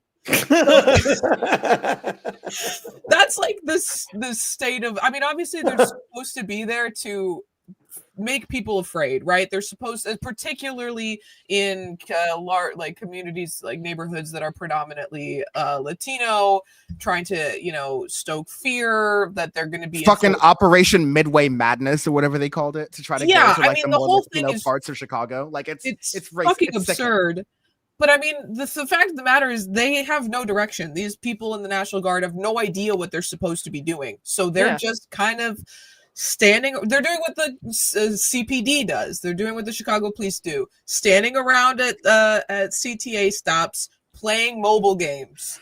Fucking Farmvilling in that bitch. People still play Farmville right now, going hard. That takes me back. They're on Clash of Clans, having a good time. I just want to say that the Miguel person revealed himself. About George Floyd. It's over. I don't hate anyone, but here's me being racist about George Floyd. He listened to the show. He changes. Look at the people in Ray's chat. I don't know. I didn't mean to bring in any Hitler fans. Okay? I don't know what I did to attract this. What goes on in that stream? That's what I want to know. No, but going back also to the conspiracy theories, because I don't know if Dan mentioned this. I might have been off the screen, but like a few hours after that fateful gunshot, I did see somebody posting like they're going to great lengths to distract from the Epstein files. Yes. So There's that Wesley really Snipes meme. going There's that all Wesley out. Snipes cry Okay. meme. It's like Trump when he has to, off Charlie Kirk to protect himself from the Epstein files or whatever. And I'm like, Right. oh boy. But it's like They it's did not going to drop- work They did, because they they're- did. They did try though. They dropped that UFO video too. I was into the UFO video. I was like, hell yeah! Whenever something like this happens, we get a little UFO fun. Yeah, but it's like Yeah. but They it's do that. also- They always post that boy, the guy, the kid in the UFO every year, like from like 2009. It's like, oh my god, there's a boy in a UFO. No. What happened in that balloon? It's Every time. literally in 10p though, of course. Yeah, but it's I a know. Hellfire missile. We're getting fancy with the UFO Right. videos now. It's drone footage with Hellfire. Okay, here we Right. go. No more random saucer video from Mexico City that no one even knew happened at that time in Mexico City. Now we're getting Right. lit. but literally it's not gonna work because even today, like there was stuff in like the only like mainstream media that I guess I follow is MSNBC and just on YouTube. And yeah, there was a lot about Charlie Kirk. I didn't watch any of it, but then there was also Epstein shit. Like they're still talking about it regardless. It's like, nah, dude, that's not gonna work. Because I think like we were saying earlier, like, yeah, Charlie Kirk is popular. I'm sure he bought a lot of followers on social media, Yes. but he is a popular person, but you just talk shit for a living, dude. Like you're not important. So Yeah. you're dead and you're just gone now. Like You're you have dead, no you're dead. legacy. You're like, you- dead and none of this yeah. world. You have no legacy. And what Caesar, I'm gonna let you go in a second. Like I feel like from like right versus left aspect, the good thing about it is like he built up such a cult of personality. Like when he's gone, like that role is gone. Like it's not somebody like nobody can just come take his place and be like, okay, I'm the new Charlie Kirk. I'm gonna go to all the colleges now. Like it'll Yeah, take David years Crowder. for that person. Like it'll take years for that person to come around. So Unless you're not like an industry plant, because I mean I know it applies to the music industry, maybe the movie industry, but also the political space also has industry plants. Like there are people in this space who will buy engagements. Like I forgot that one chick from the Unfuck tour or whatever that was talking shit about like Hassan and supporting like Kendrick Destiny or Lamar. whatever. I'm like, where did this Z bitch come from? He used to allegedly work for TYT. I'm like, where did this bitch come from? And then a lot of my friends were like, oh, she's buying engagement. That's why she appeared out of nowhere. It's going viral about like shitting on like leftists. I'm like, that makes sense. Not gonna get into any more trouble than I need to, but I will say that like Taylor Lorenz's article just came out about Chorus and the dark money group behind that was funding Brian Tyler Cohen, Leave my girl David alone. Pakman, a lot of other people who are like doing this thing. And it's like, yeah, there are people who like they're perverts, like the people who are on screen who do this for the love of the game, and then there are people for who free. are like paid by the Democratic Party to do their dirty work. But Lula, go ahead. Anyway, okay. I'm available, Dims. Me too. Hey, here's the thing, guys. You I'm know I available. need that bag. I'm facing eviction on Monday. You guys know I need that bag. I'm willing to sell my soul. I will admit that I will do shit for money. Okay, I'm just saying. So y'all don't have to come at me and say, Christina got sold. It's selling out, bitch. Yes, y'all know this. Can I just really quick put a request out into the ether? Because I'm not like a very adept editor, but if anyone could like create, my other monitor right now is all fan cams. I'm not going to tell you what they're fan cams of, but it's all fan cams. Fan cams of never mind. If somebody could like take, the video of Charlie Kirk but edit it so that he's getting his shit absolutely rocked by a Kamehameha wave, I would like really appreciate having that. Ceez is on it. Ceez is on it. All right. So, Reluctantly. These, like, enthusiastic. this is the reason Syndicate 23 pays for Adobe Creative Cloud is so we can do this shit. I'm pulling. Hold on. We're gonna make it go crazy. I'm pulling a blender right now. Fuck it. You got season Gary's mod fucking off. No, like Ray, it's I know we're short on your time and we love having you here and it's been a minute and hope you'll come back soon.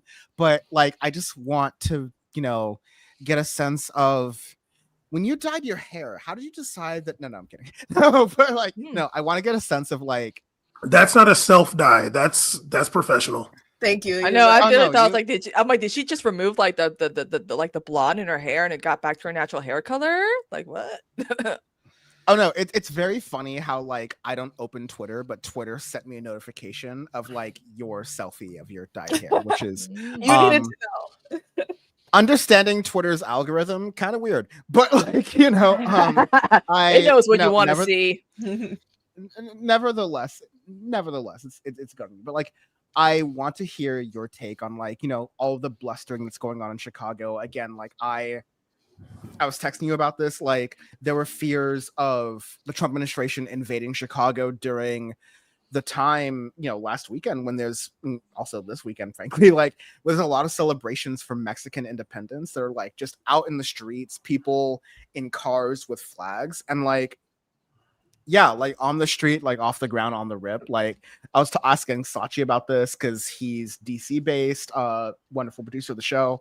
And I was asking how that was going. But like the thing in LA that gave me strength is seeing people that were, you know, fucking liberals, like not leftists, but like liberals who were standing out in the streets and saying that the ICE agents had small dicks and like, you know, they were embarrassing them and recording them.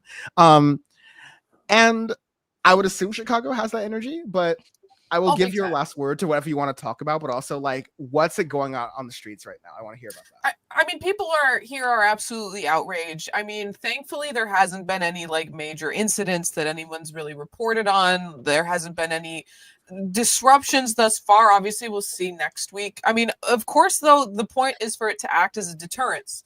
Less people will feel comfortable and safe going out and celebrating Independence Day.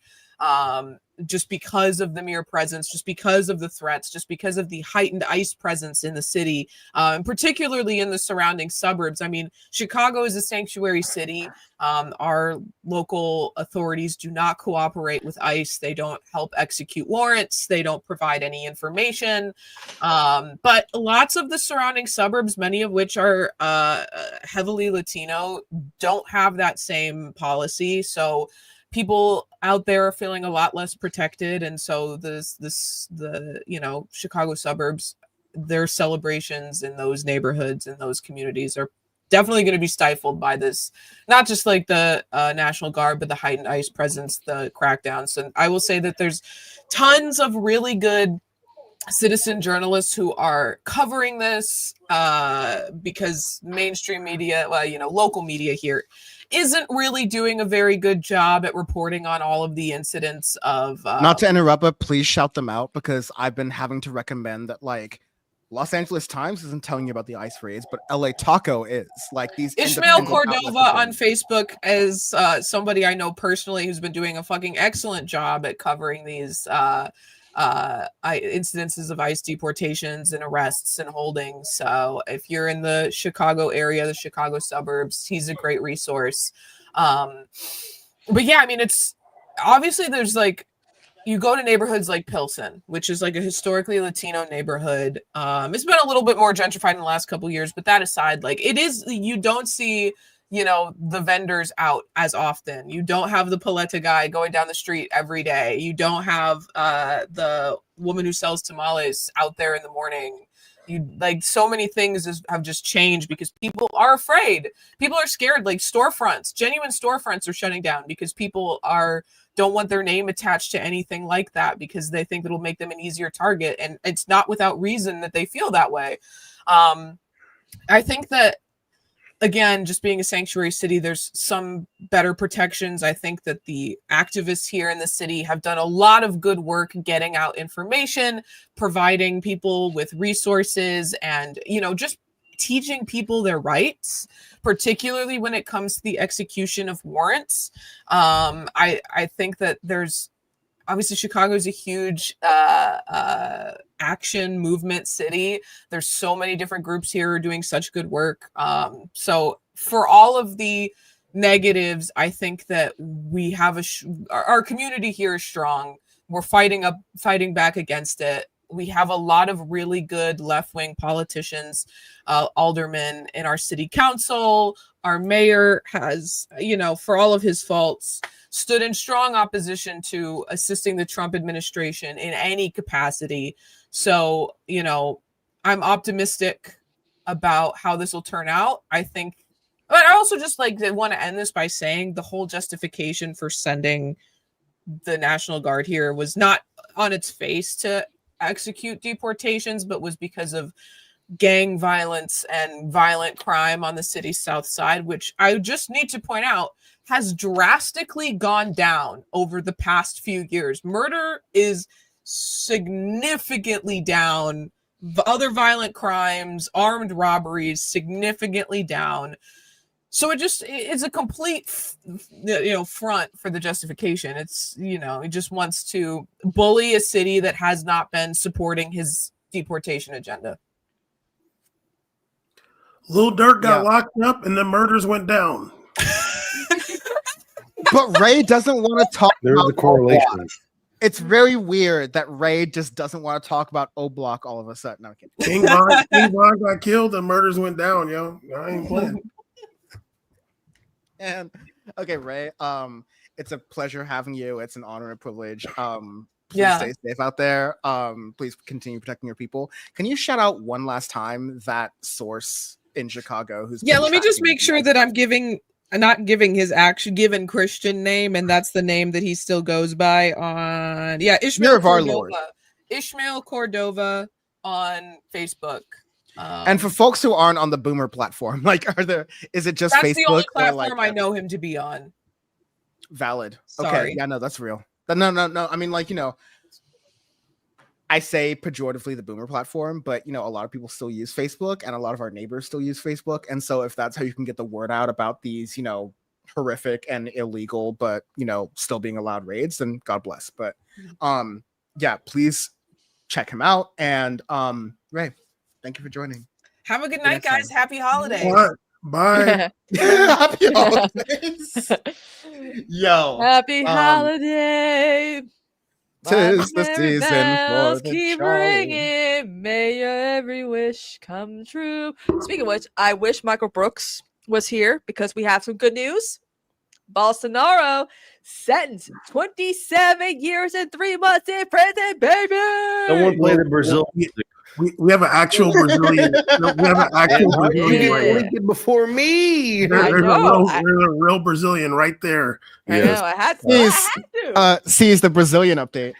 Yeah, after spending 3 hours, definitely not at work, on UOL.BR's YouTube channel with 50K of the Brazilians dropping Keck W's in there. And Bolsonaro with the Pago Bolsonaro flags, 4-1 majority, and such a good result for him in the Supreme Court that actually works, which is shockingly in Brazil instead of America now. Bolsonaro. Majority of the Supreme Court all voted him guilty of his crimes, and it was a 4-1. He needed 2 votes to be able to appeal, and he only got 1. So you don't even get to appeal, my guy. My brain is still in recovery mode from 27 taking in years. so many high-level He has important 6 in the ideas. chamber, and they gave this man 27 years.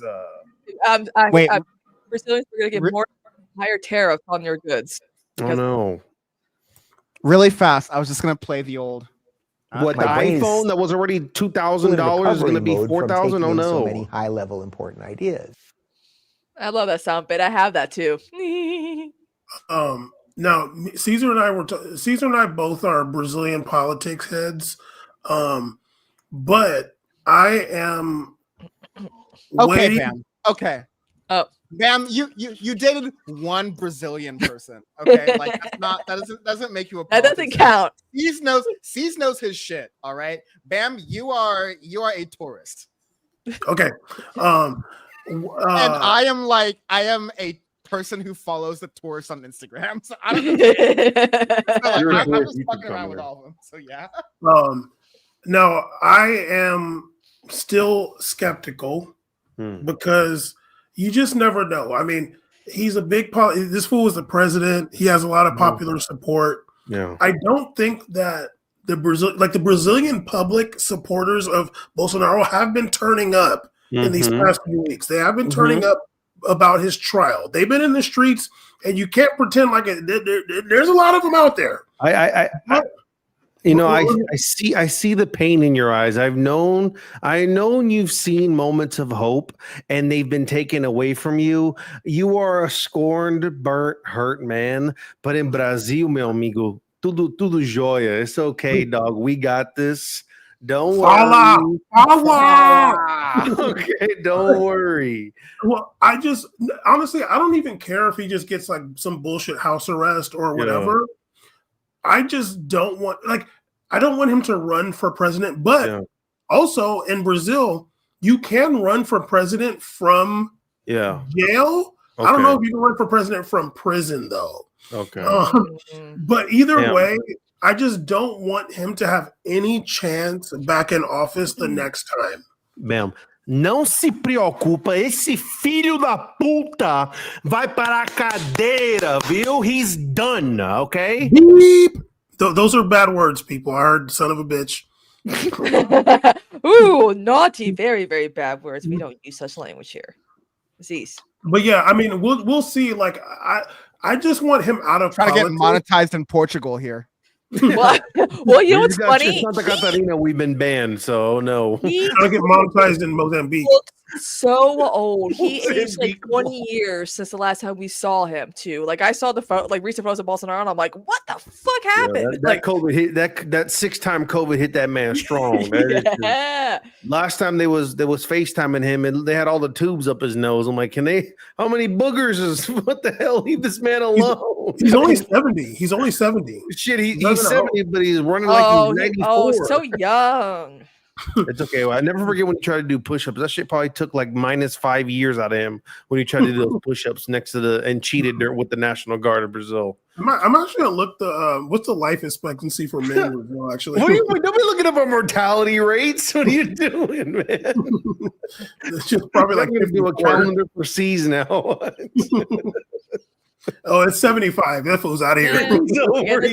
Yeah, Brazilians eat too good. They're gone early. It's what a 9/11, man. Like something good happened on 9/11. In 2023, it was actually 73. So he's even more out of here. Oh. Well, that's like the first year we're actually allowed to take vaccines, so I get it. Yeah. But Bolsonaro has been like a plague on Brazilian society since he came around 2017. I'm going to be so honest right now. I don't think anybody was talking about Bolsonaro before me and Caesar on We Made It podcast in 2017, our soccer podcast, because I remember seeing an article about Ronaldinho, and he was supporting somebody named Bolsonaro. He was like trying to become some kind of state senator through Bolsonaro's friend. I was like, who's Bolsonaro? So I'm looking him up. They're like talking about him. I'm like, this fool is insane. Like what? Like this guy is talking about R wording. Was gay, I'd run him over with a car or some shit. It was like wild shit. Like if my son was gay, I want him to die. If my son better not ever date a black woman. His son really was getting so many threats. And then he said he R-worded a chicken when he was younger. Was he like sneak dissing his son through the media? Like what was that shit about? Like free that chicken. But dude, I forgot. No, dude. The way I memory hold the chicken. Yes, the chicken was crazy. The chicken. I tried so hard to forget about. I literally forgot the sport existed, so I could forget the chicken thing. Yes. No, literally. So when he was those early days, I was like, this guy's got no chance.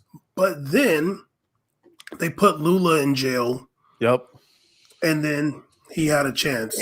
And that's the same year, which is the last year, near the last year I went to Brazil, and I was literally having debates with family, and I couldn't believe that the same guy I'm watching these insane videos from, everybody's a fan of now. I'm like, this guy is like gaining so much traction, and obviously he won. But yeah.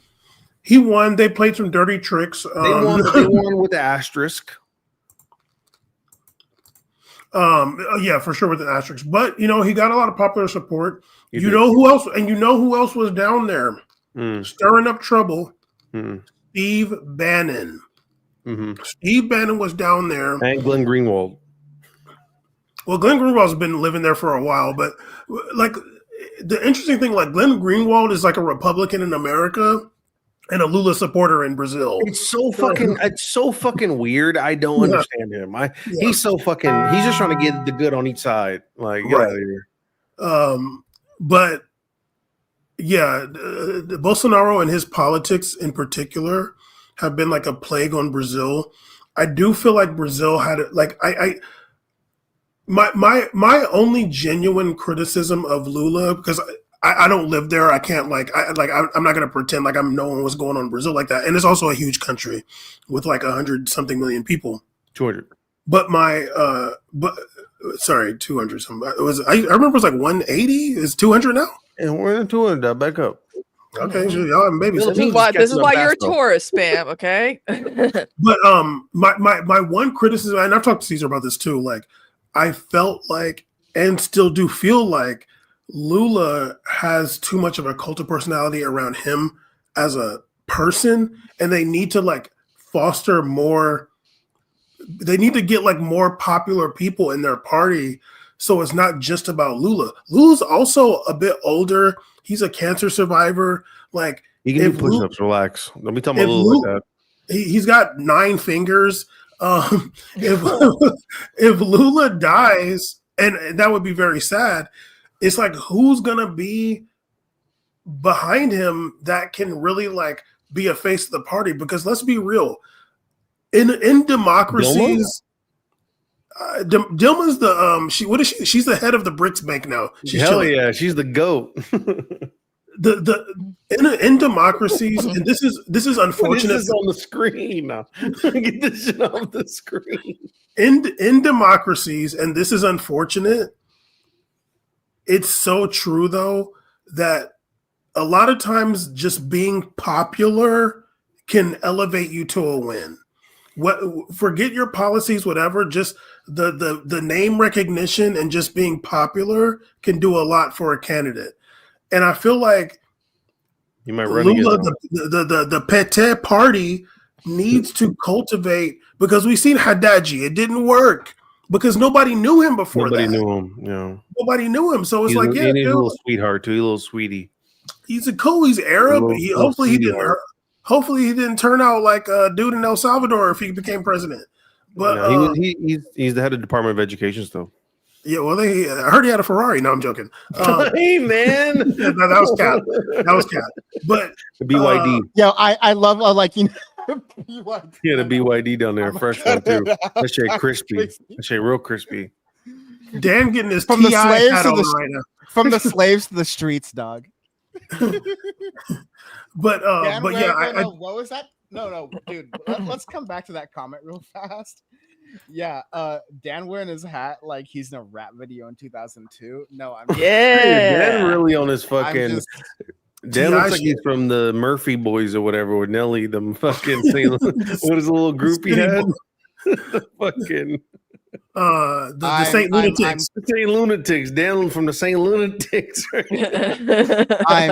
I'm just trying to hide my blushing face. So, anyways, but yeah, last thing about that, like I just feel like what Lula's got to do is, because in Brazil you can't. He's got to get younger.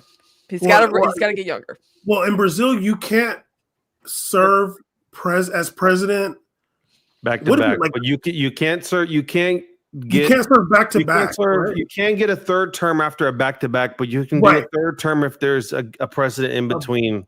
So he's eligible to run for re-election. So we don't need nobody yet, dog. Lula's coming back. But okay, no, I agree. That's what they want.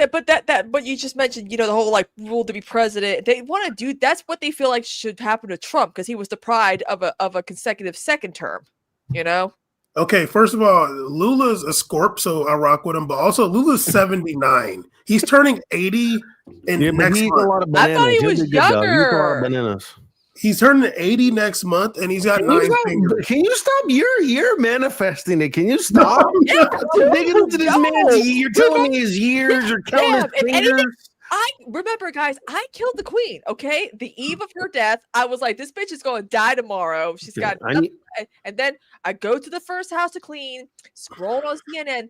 Queen Elizabeth is dying. Royal family gathers around. I'm like, I need Christina to drop the Etsy link. I got a been sending some money to some witches. I can't have my dog going out you know already. what's funny? I didn't even get the witches. We're it was just me. starting to win. We're just starting to win. Maybe I'm a witch. You know, I think that Lula has a By the way, thing. guys, spend me money. Maybe I mean, fucking Forrest killed Gilbert Gottfried and Bob Saget, so that was something that happened too. But I'm like, you know. Look, he's building one little freeway. It's just a little freeway. Okay. Amazon. It's just one little interstate. Brazilians can't even build elevated freeways. It's on the ground kind of still. So, you know, we don't know how to do interstates. We just it's you're good, you know. Okay. Yo, I can't believe ceez is just like using slurs against Brazilians right on stream right now. Look, I don't want them to get too mad at Lula because there's fucking freeway diggers. There's nothing else out there for Brazil, like in terms of a politician. So you got to just be happy with this, and he's doing solid. Come on now, like no, I think but he's older, and I think they need it. It is the counterpoint Yeah, you were but you're saying. manifesting something that doesn't need to happen, Bam. Is what we're saying. No. But the counterpoint that Bam says because on Bolsonaro's party, his son is becoming a prominent politician. He's gaining traction. He's getting a little bit of clout. He's out there after his dad spent 6 years talking about if he's gay, he's going to run him over and stuff. So I guess he's out there now. Hint any Brazilians in PT, kind of an easy dude to debate. You got a lot of gas. Just start talking about how your dad was talking so bad on him for a long time. So yeah, the PT doesn't really have anybody following up. I mean, that we know about.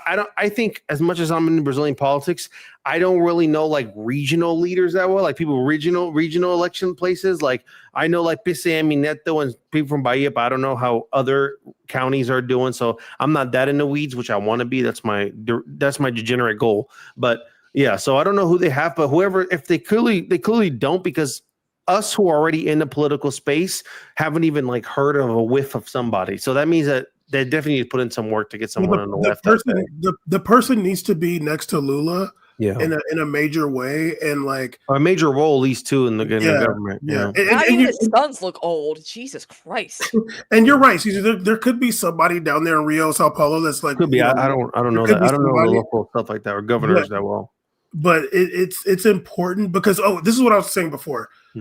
I feel like Brazil could have been in such a much better situation if they didn't have that Bolsonaro hiccup. Like Lula was around for a long time, and like maybe it could have been somebody else. Like, because then there was Dilma. Like maybe if there was like Lula again, then like we don't even know if it would have been Lula. It could have just been Dilma. We don't know because it changed the trajectory of time for Brazil. Like it fucked the whole democracy up. A democracy needs like for like the left, let's just say the left of center to really do something. You need like consecutive left of center presidents, administrations, because like let's just say like Brazil's coming off democracy only 30 years ago. They had military dictatorship before that. America's coming off of years and years and also still having like the worst capitalism and the worst racism. So you need consecutive administrations to really make a change. Yeah. 1 4-year administration ain't gonna do shit. Look at Argentina. Look at Argentina. That fella, that was like a blink. It's so over. And even Argentina, and even Argentina had like a good amount back to back. And then like, and then like COVID happened, and they blamed the government. They went full crypto coin like instantly because they blamed the government for COVID. So it's like, can I just say something? I just typed in my search, Jair Bolsonaro, and next it's like, what happened? I'm like, what happened now? Is it COVID? Is he dead? Did he go to prison? They want to know if he got tried guilty or not. Like, I in defense of Caesar. The way Brazilians rock, and the way Brazilians are holding Blue Sky up right now, like Brazil mentioned. Brazil is the only reason Blue Sky is worthy as an app. Hell yeah. And the way that like, I know on TikTok Americans are doing the like, oh, I can't wait for the day it happens. Like, no. Brazilians have invented it. Brazilians have perfected it. Okay, Yeah. like Brazilians aren't just talking about, ooh, what if it happens? Oh, you don't know what we're talking about. Ooh, what is it? No, So many Brazilians possibilities.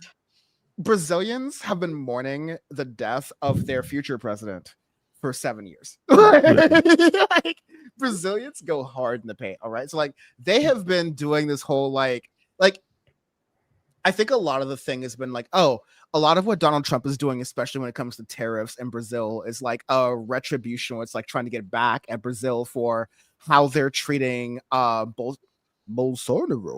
how they're treating Bolsonaro.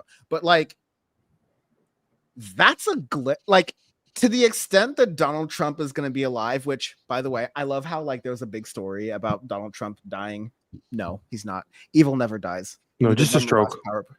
we did that in the last power report. Don't worry about it. But like the way that Brazilians are so ready to celebrate the death of like a politician in Mozambique is like you just like no like Brazilians know what's up. Is basically what I'm trying to say. Like I know I know ceez was like on his ceez like, man, I can't wait to fight Dan after this. Like I can't wait till the cameras go off and we can your favorite Stan accounts, your social media pop star Stan accounts.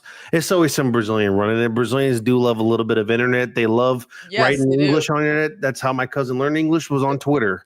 There's literally the articles about like all your favorite pop culture. When the ban happened, all those counts got real quiet. Yeah, After that I was ban like, what the happened in hell's Brazil. happening? My timeline's very quiet. What happened? Yeah, I mean, one thing is, especially when it comes to Brazil, if they don't have like we have said, if they don't have somebody lined up, all that steam and stuff is all gonna die out. Like you need Brazilians have also a lot of a lot of radical leftists, a lot of leftists that do go hard. They get out there as much as the Bolsonaro minions come out and show up. The Brazilians turn up too. Like the other side turns up too. So I think that there's like a growing sentiment that Brazilians are always afraid of the Bolsonaro minions because I think it's a lot of optics. Like they use the yellow and green jersey as like their symbol, so it seems like they're kind of just all over the place. But a lot of Brazilians who are leftists are still inherently nationalistic about the country.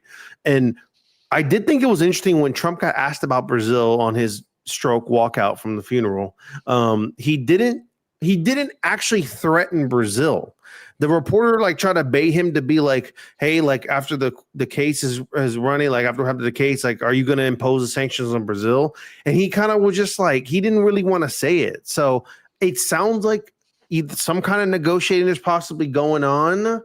Caesar, his mouth wasn't working though. True, he was trying to get out there because the drool was coming off the bottom lip. What that mouth do? But, yeah, but yeah, he was saying he said something like, yeah, it'd be very bad. Like not as usual, like we'll have to be hard, we'll have to go harder, and we'll be strict. He just kind of did a light threat. So I'm like, usually when Trump's mad, he doesn't hold back. He kind of held back right there. So it tells me there's a little bit something. So I'm not really tripping about the discourse after. Now I'm not as worried. It won't last, even if he does. Brazil's too big of a partner. It's too important to that connection to South America. Last. It'll be like a month or something. And also, if I think about it too, if Trump is kind of getting crazy about Venezuela, how crazy is America really going to get with in that water, in that space of water? Like you're getting you don't want to mess around too much in the Atlantic right there. There's a lot of countries over there. Why not? Brazil's going to attack America?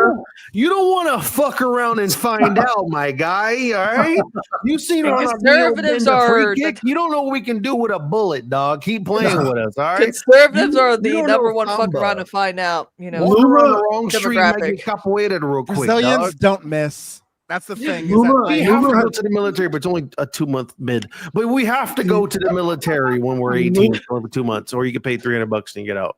Lula has been critical of Maduro as well in that last election. He was critical of it. He didn't. Yeah. Okay. Are we really going to deep dive Maduro right now? Is that what you're trying to make? No. But Brazil, you're trying to make it seem like Lula was entirely wrong. Brazil is just going to sit back. Brazil is not going to come to the aid of Venezuela in any conflict, buddy. No, but don't fucking even think about it, my guy. Okay. Okay. So let's time out. let's bore Christina a little bit more, really quickly. Yeah. Let's, I got because- pictures to send Dan. Reggie, By the way, after she's this. a little too close, dog. What? because I heard that. I think that the whole thing that's going on with Venezuela is very So cute they are. Goofy. yeah, the cats. The thing about Venezuela is that Trump is sending They're not military cuddly. I hate it. equipment. It's like, yeah, Donald Trump is being very militaristic towards South America, and it's like, why? Are the bricks gonna get bricked up? Like, is that really gonna happen, Ceez? Because, like, listen, like, You're not pulling up on Brick Squad Monopoly. You're not pulling up on Brick Squad Monopoly. There's a 10-17 Brick Squad. Hey, Waka Flocka knew what was coming. Oh That's my why god, I the haven't Brick heard Squad that Monopoly name in a stood up. while. Y'all got to y'all about to That's get the hit like intro Fetty when Wap. they had That's the what y'all summit. talking about. When they had And the that summit, too. it was that Waka Flocka song was the intro that all the fucking members walked out to. It was Brick Squad Monopoly. To that point, it's like I think it's a well-established point in PowerPoint and also our group chat that America ain't got that smoke anymore. Like, we don't have the ability to do military operations. Like, the American military lost to not just Vietnam, but Everything else. downtown Los Angeles. Like, I'm not even talking downtown Los Angeles. I'm talking like little Tokyo. Like, Yeah, they y'all lost the U.S. lost to little military Tokyo. the U.S. military literally lost to MacArthur Park. Yeah. Like, God, the park is sending. That bombing of the drug cartel alleged group or whatever. Yeah. It was given very much to me. It was giving Epstein deflect time. Let me go do something where no one's really gonna do something about and just make light of something to have people not talk about Epstein for 6 hours or for 4 hours. that's so It's real. not important No, enough for that. No, like, that's so real. But I just want to also say really fast, like, I don't know, this is how everyone else felt, but like, when I saw this, like, I saw the video and it felt like one of those like collateral damage videos from WikiLeaks where it was like a a video of like a drone strike. Like, no, like, I mean, like, I'm not mad at you, but like, I'm not trying to be funny, honestly. No, Like, yeah, it did look like that. Yeah. just thinking about like, oh, America just killed these like random dozen people for sport, and they're on like a fucking canoe. They're on a fucking canoe, like in the middle of nowhere. They could have been fishing. They could have been human trafficking. Dead They ass could have innocent people. They could have been fishing, all right. But the way they like collided, like, yeah, they hit him with the whole like Chelsea Manning, like the full joint, and like that, like the way they talked about that afterwards is like, we got him. I'm just like, no, it was complete bullshit. It made me so mad to see that because it was really, it was literally like, you're trying to say that. I was like, really fast, Bam. Like, I want you to finish, but like, it hurt me in the same way that all of the footage coming out of Gaza did. Like, I had the same reaction, honestly. Right, or those old like Iraq war videos where they're just showing like the helicopter just mowing people down. It's like you're telling me they're smuggling drugs. It's 11 fucking people on a small ass speedboat. Where's the drugs at? Yeah. Where is it in their fucking pockets? Like, shove up there. Never mind. You don't sprinkle some crack on them, Johnson. Like, literally, like, you don't send drugs in a speedboat just like a couple bricks. Like, no, dude. Like, this is people. I don't know what they were doing, but it was the Freedom Flotilla for crack. I feel like it's obvious that they were not smuggling drugs. And this is just some people that got on their boat and now they're dead. And then, how do you know they weren't fishermen? Like, they were just literally lobster fishermen. We don't know. Like, literally, there's like, no every report basically says after the fact that like, no, they're actually fucking fishermen. There's no way that this is like, it's like, do you see the boat? Where's the drugs at? They literally the Constitution under what America runs on. You just killed 11 innocent people. There's no trial. There's no evidence. There's no like, no apprehension. There's no attempt apprehension. You fucking drone smacked a bunch of people who, for what? By the way, that happened, and not a fucking person was online talking about, man, Trump, there should be more empathy for these people. Like, what about these innocent people that fucking died on this boat? But holding that same standard for others, and we don't know anything. And it was so video game like that. People didn't even have any fucking. America just did some easy ass murder, and it's all good. Even though some other shit like that happens overseas, and then all of a sudden America's pressed about doing something about it. This was just easy ass murder in South America, like easy murder for them. No, we all paid taxes for that. Everyone on this screen paid taxes for that, whether it was a cent or like $10. Like, we all paid taxes for that. You know what's funny? Like, fucking disgusting. You know what's funny about this whole like Bolsonaro thing? I forgot back in 2018. Cher the icon. Bolsonaro's a pig who should be locked in prison for the rest of his life. Hey. We did it, Cher. We did it. Oh. It's got that ankle bracelet right there. Back time. I want to say also every American president basically since ever, but like, let's just say like in the modern era, like from Clinton up till now, has been responsible for like killing innocent people like in a war zone. Like, they were bombing weddings and shit and like doing all kinds of shit where you just like, goddamn, dude. And I'm not gonna say but this was like in some place where there's like an active war kind of thing. Colonialist bam. This is like literally all like you just drove your like this is like in Venezuela. Like, Venezuela's not bothering anybody.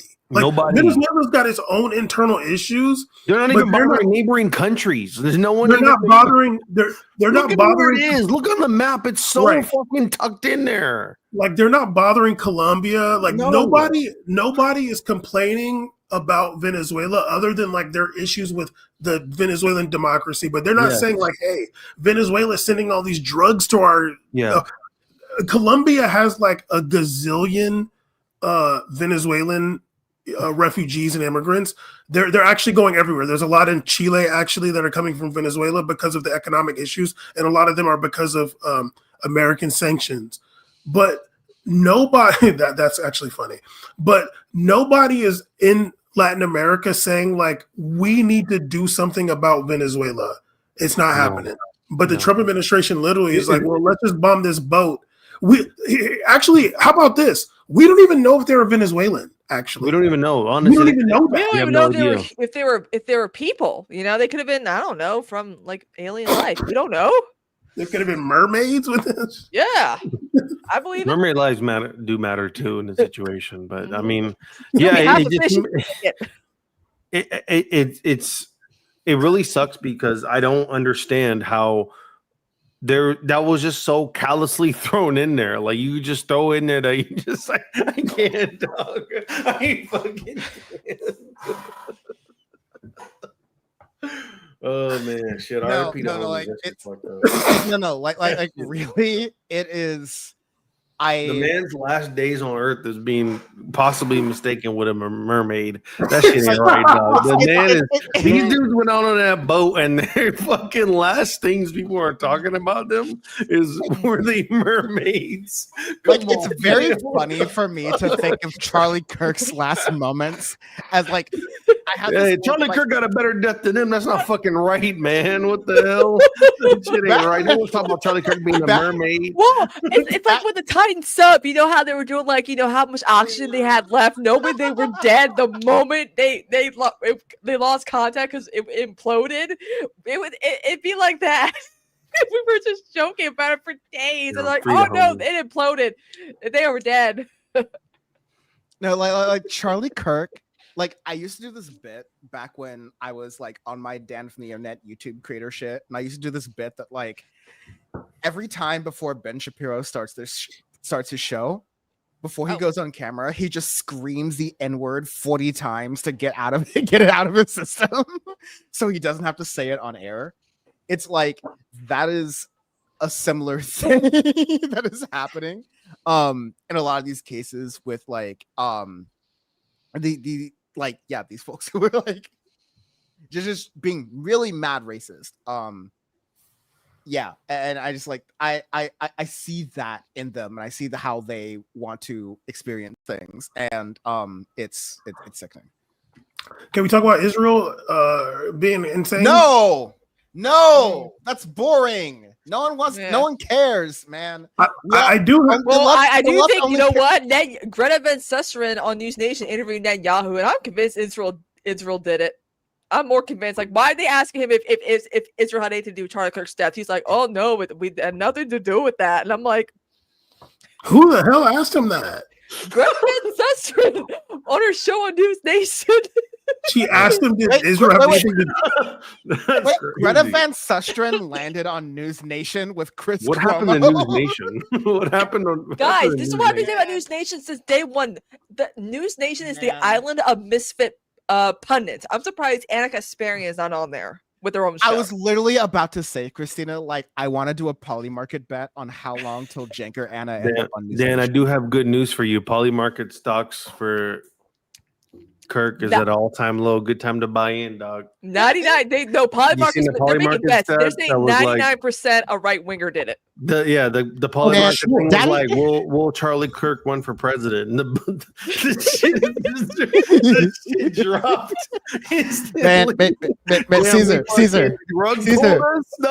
Caesar, it says one thing you know about me. Daddy loves to buy low. Let me tell you about that.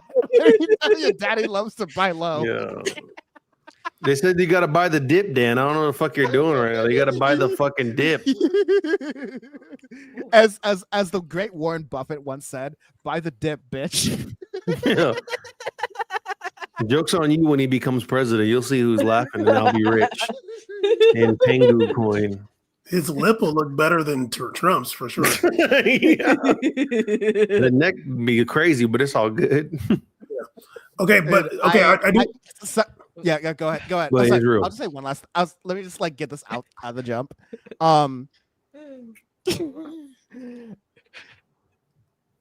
Cenk lost his shit because I told him to pour some beer out for his dead homie and pour it over Charlie Kirk's neck pussy. I look like I can't lose every single thing, Cenk. He literally lost his shit because he lost his beer buddy.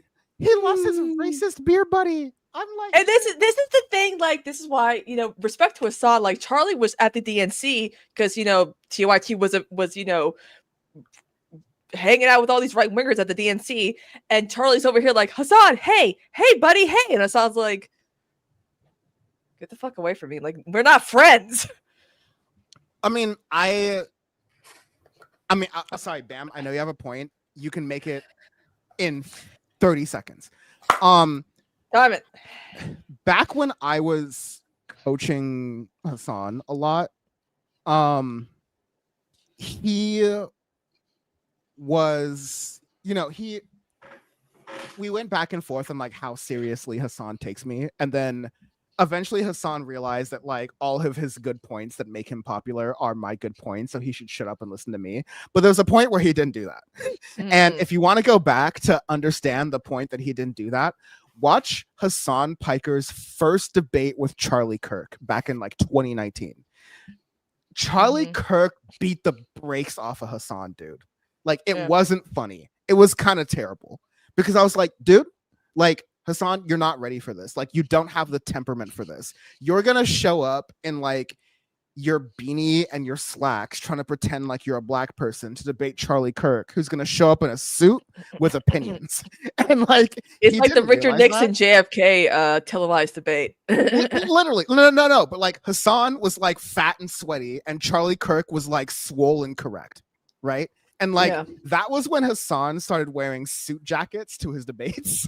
I know. Because I was like, dude, you got to tighten up, my guy. First of all, it's the demeanor. And second of all, it's the message. So yeah, Charlie Kirk taught Hassan to be a better debater, and for that, I guess he's he's a martyr. Anyways, Bam, what was your point? Well, since Gaza is why we have Trump as president, I thought we should talk about that situation because apparently Trump has freed Palestine for like 39 times, as you know. Yeah. right. Unfortunately, he did not free Qatar because Israel is taking liberties everywhere in the region. They did target Doha, Qatar, and apparently they killed some people that were part of Hamas.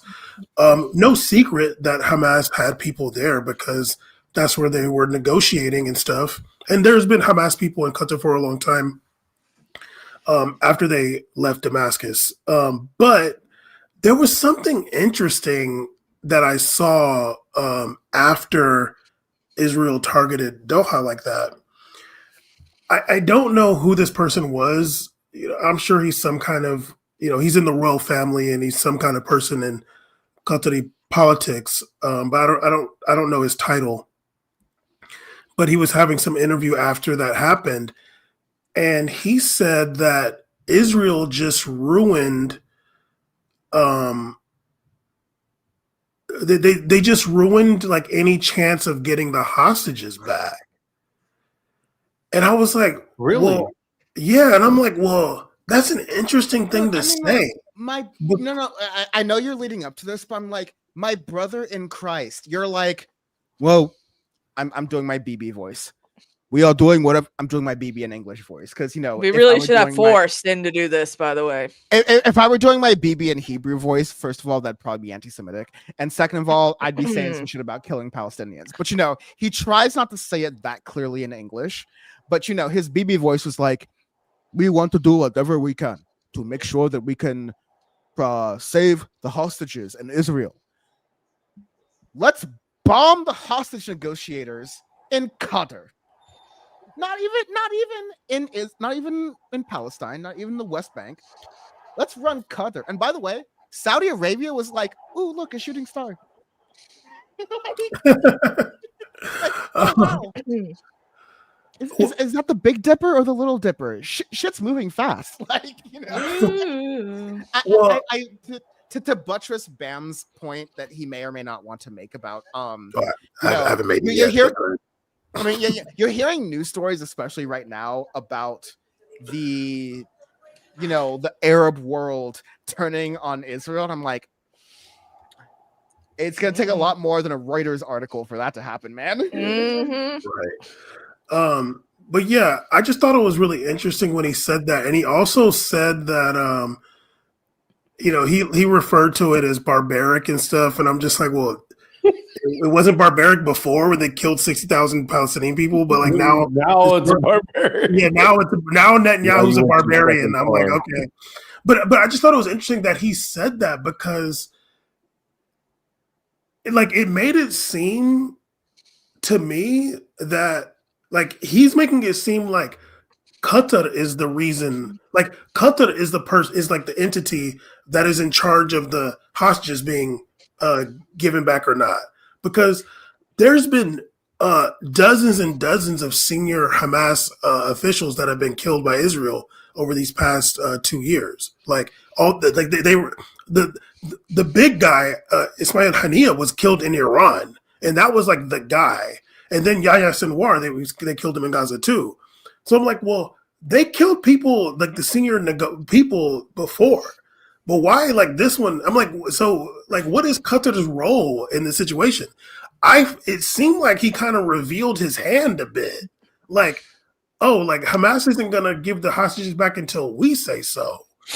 And I hope I hope nobody in Israel took it that way, because it's like they're gonna keep bombing y'all then. Like, but I just thought that was interesting.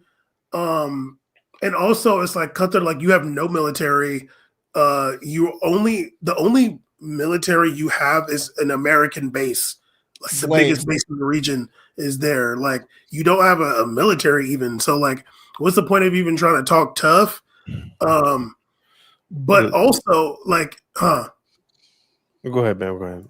No, I'm saying like also it's just like I don't love the idea of Qatar being like the entity that's in charge of like Hamas's negotiations. If anything, let Hamas do it. Like y'all got yourselves in this situation, but like at least y'all been there. Like y'all been on the ground, like suffering and freedom fighting to some extent. Qatar has just been chilling there, having slaves from India and the Philippines. Like they I don't think anything is going to happen because on December 7th, F1 goes back to Abu Dhabi. So there's no way they can get crazy in that region. They got to relax, a little bit too close to some of them racetracks out there, dog. You got to relax. Well, you see that, the UAE billionaires are going over there. They're not going to hurt no billionaires. The UAE and Saudi Arabia don't be having shit to do with anything with Hamas. Egypt don't got shit Too many to do. events coming up. Canelo. Jordan was literally intercepting Iranian drones and missiles for like during the war and like before. Like none of those countries. It's okay. People are still going to say that the region is really, really disappointed in Israel, and they're definitely going to do something. I'm like, they know they're going to literally help if they have to. They're going to be the opposite, my friend. I'm sorry. They're literally going to all sign the Abraham Accords, and they're all going to be like letting Israel have. There's going to be raising their hands to being like, "Who do you want to build an internment camp here? You can." They're literally going to be like, I predict. What is it? 2025. I predict in the next 10 years, there will be Israeli citizens that vacation and go to like shows and stuff in Saudi Arabia, in the UAE. Honestly, yeah, like they're gonna be hanging out. Like they're all gonna be like, look, we're all. There's gonna be commercials like this is the Middle East, and it's gonna be like an Israeli flag. Is finally here. That too. Like that's probably gonna happen. No. Like I hated the words that came out of your mouth, but after 10 seconds, once again, like in many times in our friendship, I was like, fuck, Bam's right. I'm just like, oh god. No, like I like literally, and I'll end it here. Like that region, like any powerful government or whatever in that region does not give a shit about what's happening in Gaza at all. Like they do not care. They're just waiting for it to be over so they can do some business. And I think that they are also like looking towards a potential like ending of the Islamic Revolution government in Iran. So like Iran can open up in like a more like full way too. Like that's what they're waiting for. And I don't think that they want this war to continue. Like I don't think they want what's happening in Gaza to continue because war is like bad for business kind of deal. But they don't like care though. I was gonna ask as a follow-up for maybe not Bam because he just cooked right now, but like for ceez or Christina. There's a comment here from Philippe that said, speaking of that base, like the base that Iran has, or the United States has in the Middle East. How are the Democrats letting the National Defense Authorization Act pass when they can just wait a couple of weeks and control the House? Like can I give like 4 sentences of context to that, Bam, before you respond? Because I know you're not. No. You're not can talk. Go speak. I'm counting the sentences. I'm counting. Okay. I said 4, right? I promised 4. Yes. Are you counting? Sam's gonna do all the run-ons in the world. That's 4. That's 4. You're done. Okay. 4 starting now, and let's see if I can do it. So, 1. I'm joking, dude. Dan, do your thing. No. I do want to be quick, and I do want to try to work with us for many different reasons. But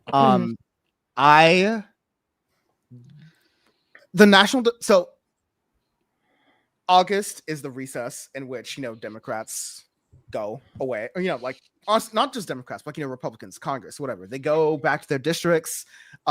Usually they would have town halls in their districts. If you're not my big man, Strong Beach Robert Garcia, the head of the House Oversight Committee, who is running train on Donald Trump with this Epstein shit, like fuck Ro Khanna. Like, let's give some flowers to Robert Garcia, please. Like, my favorite gay Latino in Congress. Like, fucking shout out, my guy. That was 7 sentences, but anyways, let's count that as 1 run on. No, but like, Congress is coming back. At what cost? They're right. They're kind of like Donald Glover in that Community scene where he's walking back into the apartment. The with pizza and everything's just a shit's mess. on fire. The entire shit's on And fire. that whole scene, all that shit happens within the span of 30 seconds too, by the way. Yeah, It's so funny. And that is Congress right now. It is a fucking literal, in some cases, alligator fucking shit show, right? So Democrats have an opportunity here to like say, hey, not just, I mean, maybe not Democrats, but like Congress in general, the legislative branch. I'm not sure if you heard that part of the government, but it's supposed to be the part that Donald Trump doesn't fully control, allegedly. But like, they're supposed to be like, hey, come on, we got to pass a budget. And, this is America. So we just like kick the can down the road for like 6 months in order to pass a budget to make sure that people have their food stamp and SNAP benefits. People have their Medicaid and Medicare benefits they rely on. So many tens of thousands of people. I've got friends, I've got family who are like, yo, I usually get $200 from SNAP and now I've got $20. Like, what the fuck is going on? No one warned me about this. No one in cable news, MSNBC didn't warn me about this. I knew Donald Trump was doing some fuck shit, but shit wasn't going on. Like, people are experiencing that. 24 sentences. And I am, just like, I'm wondering what Democrats are going to do in this case where they're like, hey, yo, you declared war on 3 different countries. We don't do that. Hey, you're doing the Epstein thing. We're not going to do that. Hey, if you want to fund the government just to like make ICE. Again, I live in New York now. NYPD is better funded than most militaries in the world. Okay. They want to fund ICE, which is an institution that is younger than, I'm sorry to all of us beautiful folks, but ICE is younger than all of us on screen. Yep. Like, I feel ICE old. is, I got a ICE birthday is coming up. ICE is like 26 years old, basically, right? And they want to be like, 24. oh, no, It was formed after 9/11. Never forget. And so what? We're gonna just like capitulate to that. So what? We're just gonna do that. So like, yeah, no, I think the Democrats have a really good opportunity here. They're not gonna shift on Gaza, unfortunately, or like some of these other different things with like Ukraine or whatever. But like, they have a really good opportunity to be like, hey, no, we're gonna tap the brakes on some of this shit. And I'm for a government shutdown because it's gonna be painful, but it's gonna be the Republicans' fault. And the only reason I'm kind of concerned is because Democrats suck at messaging, and I don't think they're going to be able to communicate the fact that like Republicans caused the shutdown. But we'll see. Well, Trump has a bully pulpit. He's going to blame them for everything. But yeah, we'll see. I mean, I've heard some talk about that. Like, they have to force the shutdown. They have to negotiate hard, basically, when it comes to this situation. But I guess we'll see. But it is getting late out here. Good night. Oh no, we got 4 minutes. I'm gonna run that shit on you. Ceez, I'm actually very curious. I'm not gonna ask you a deep question. I'm gonna be very quick because I want to waste your time. Oh no. Yeah, we can tell the NYPD's being funded. You got the window open over there, dude. Yeah, it was fucking 80 degrees today. Like, of course I'm gonna have the window open, dumbass. Open I had for 80 degrees. That's hot. I had the window open in California when it was like 60, dude. So like, please. and it was loud. And the sirens were worse, actually. But I have a different setup here. Anyways, no, but Ceez, like, how do we do this? And I mean that in a very like real, deep way. But like, how do we How do we continue I love you, man. How do we like, you know, I love what's that the movie. best way to continue covering? How's the best way to continue covering this sort of stuff, given the conditions we're in, given the environment? Like, you know, you're someone who's like kind of on the trenches of like how content gets created and consumed, especially like how do we make sure, like how does ceez keep Bam and Christina and I accountable? I mean, At this time. I think well, number one, we all know if we're talking about like in terms of a party or people, like the messaging moving across, I think that the short form way is always the clip, the making sure we're making poignant points and expressing our stuff, even if it's in that clip chip format, I think is the best way for people to really resonate, because it's really hard to get people to consume stuff at a long period of time, unless it's like those like millennial crowds like myself who enjoy documentaries and long form content. But in terms of the majority, because I don't even think we brought it up today. Clearly the youth we're seeing that generation kind of spark up within politics, like what happened with Nepal, and like their Gen Z revolution ahead over there with the Luffy flags flying everywhere. Funny, Ray didn't talk about that when she was there. Okay. Anyways, but yeah, like they were going crazy, and they were getting. I'm sure the content they were consuming on TikTok and stuff like that was probably pretty insane.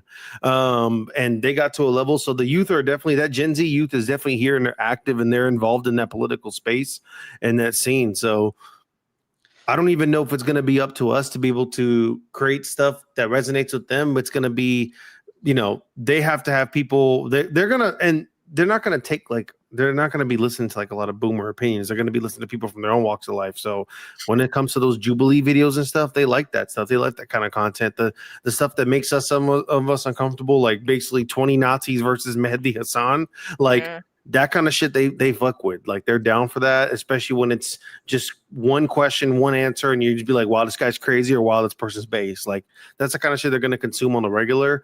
And you know, if Democrats, you know, can captivate the youth in that way, in terms of, you know, being proper people more in a younger space to move forward, there could be traction there. But I don't think it's all the way there, because we all saw the truth with Deja Fox. That did not work very well in Arizona. She tried with the clips. The clips are cool, but socialism on top. The home. I forgot her name.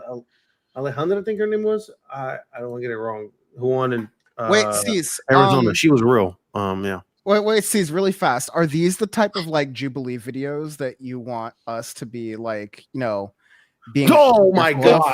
In order to like, you know, make sure that, you know, we are, you know, we on the left have to be very Wow, a careful lot of with views. opinions. That happened a year ago. 31 million views 1 year ago. No, but like, I think you're making a serious point that like, you know, in defense of Amanda Seales, right? Like, you know, I am now having to, you know, I have no bad opinions with Sam Cedar. I had a drink with him a couple months ago. It was kind of fun. Didn't even think to invite me as your date to that wedding too, man. Listen, that was a very coveted Sean, non-frequent Power Report guest Sean wanted to come to that wedding. Sean wanted to go to his what the hell Tama's wedding. No. There was a very vicious fight for who got to be my +1, and I wasn't even thought of or included. So that's crazy. Oh no, you made you and Bam made it to the semifinals, but it you know, I can't.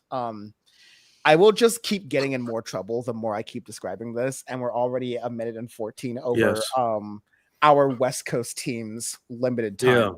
Yeah. And so West Coast. Yeah, no, but like you know, Sam Cedar's gone on Jubilee, Mehdi Hassan has gone on Jubilee. Like a lot of these folks have done this, and like, you know, I think, and I don't think this is, you know, revelations, but like Jubilee is a performance, right? Like the people who are gone up there, they're oftentimes regulars. They're kind of like, how are you going to find like the only Iranian guy with a mustache and a top hat in like fucking West Hollywood? But like, you know, they found the it. conservatives are looking like the leftists they think we are. It's kind of weird. I'm like, you guys look like the leftists that you imagine in your head. they are dressing up as unfuckable as they are. Like, but it's like, oh, there's this male loneliness epidemic. It's like, dude, you look like your name should be Hidalgo Rivera. Like, dude, you look like a colonizer, man. Like, dude, just please stop. Like, you look like a fucking Spaniard, dude. Like you look like a Spaniard in the 1750s setting foot in Baja California for the first time and calling it Madrid. Like you maybe fix that shit and fucking every single city in California. Maybe fix that shit and then we'll like, you know, get you some hoes, all right? But yeah, we're gonna become a man podcast now and talk about dating and stuff and listen to callers. Dude, I do want to get back to your point, ceez, but I just want to throw out the fact that like Hassan and I. No. Yeah, you don't Hassan and I had to scrub our male dating show off of the internet because it just didn't work out. Like we flew too close to the sun too fast. Shout out bro tip, but like it didn't work out. Like we tried to we were a parody of Andrew Tate in 2018. We were just too early. It just didn't work out. People didn't get it. And also Hassan was not funny and a sexist and kind of fat. But like anyways. Nice. Like, all right. No. Last word, ceez and Christina, kind of truly, because like I think you're both kind of plugged into this thing, is that yeah, like as media, should we be more brain rot, or is there like a, you know, attack against brain rot at this point? Because yeah, we want to get people's attention. We want to sort of like convince people who like only got politically awakened during the Biden administration in order to like what's up. But like, you know, there was a system and a process and like an incubation for like Bam and ceez and I and Christina, but like there isn't one right now. Right? Like it's this disparate world of podcasts. And so it's very hard. And so like, yeah, I'm curious, like, what should we be doing more? I know what we should be doing to do what Charlie Kirk did. A lot of guys out here think that podcasting is the way to go. We need to bring back bands like Sum 41, making awesome songs. You know, like we need just stop start making music in your garage again, please. We're missing genres of music that don't exist anymore that came around up until like after 9/11. Okay, that's all I gotta say. Not everyone needs a podcast. By the way, I'm starting a podcast about Dark Shadows. Wait, what? How do you how is that a plug? What? You said no more podcasts. Let's start making music. By the way, that's the Dan from the internet school. That's the Dan from the internet school of segues right there.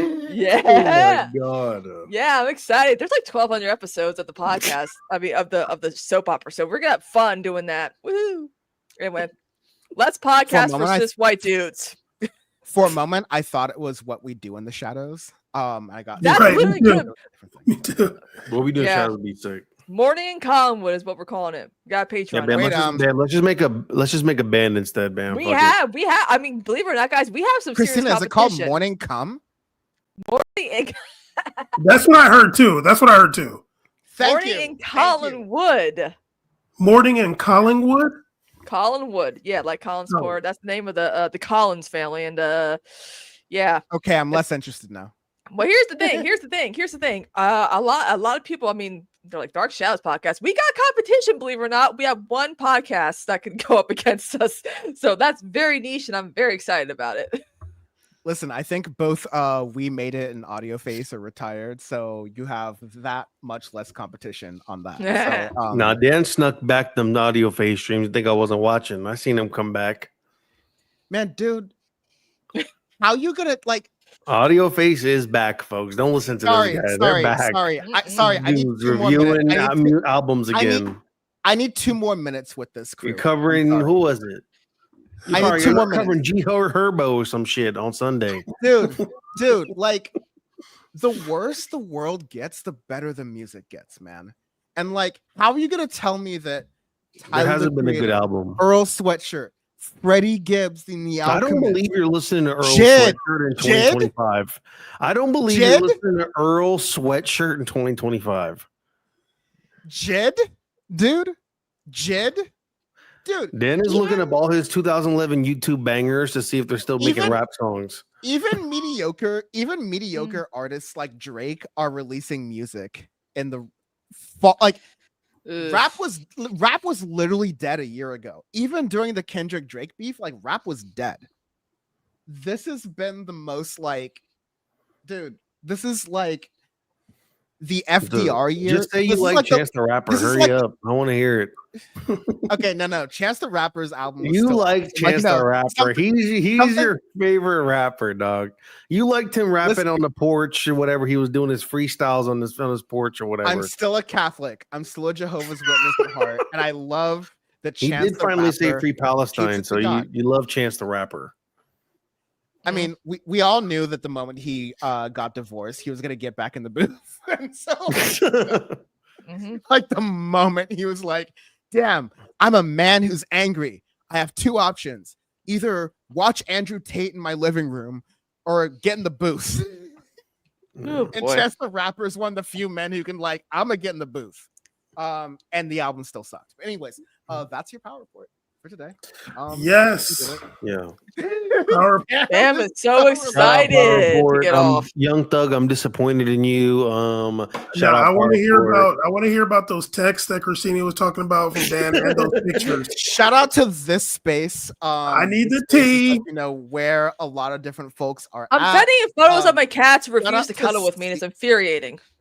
Shout out to C, like I'm you- like- you don't take that literally, Bam. Shout out to C, shout out to Bam, shout out to Christina. Live, local, and late breaking news. And on a slightly serious note, like We're fucked. We're cooked. politics isn't the answer in violence, except for politically violent people.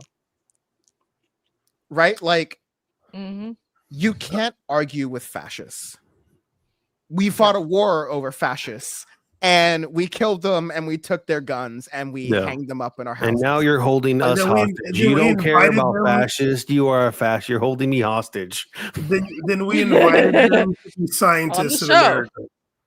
Oh no, fascism works. Don't get me wrong. Ceez, Yeah, look at right? Dan And, right like, now. listen, It's just how it's listen, working. let's be real. But, like, yeah, He's putting it into action. actually, I've got a Google Doc that Sachi prepared for me for 10 other stories that we could go through. I'll tonight. beat both of y'all up. Bye. I love you. The power fucking went off. That's funny. Anyways, the power is always with you. Thank y'all. Love y'all. Shout out to the space. Shout out to all those other different folks. And folks are Bam literally already left. That's so funny. Man. Okay. We're outie. Peace. We do a news show, and that is what happened in the news. My N-word. Thank you, President Trump. Now I'm going to buy some mother F bleep guns.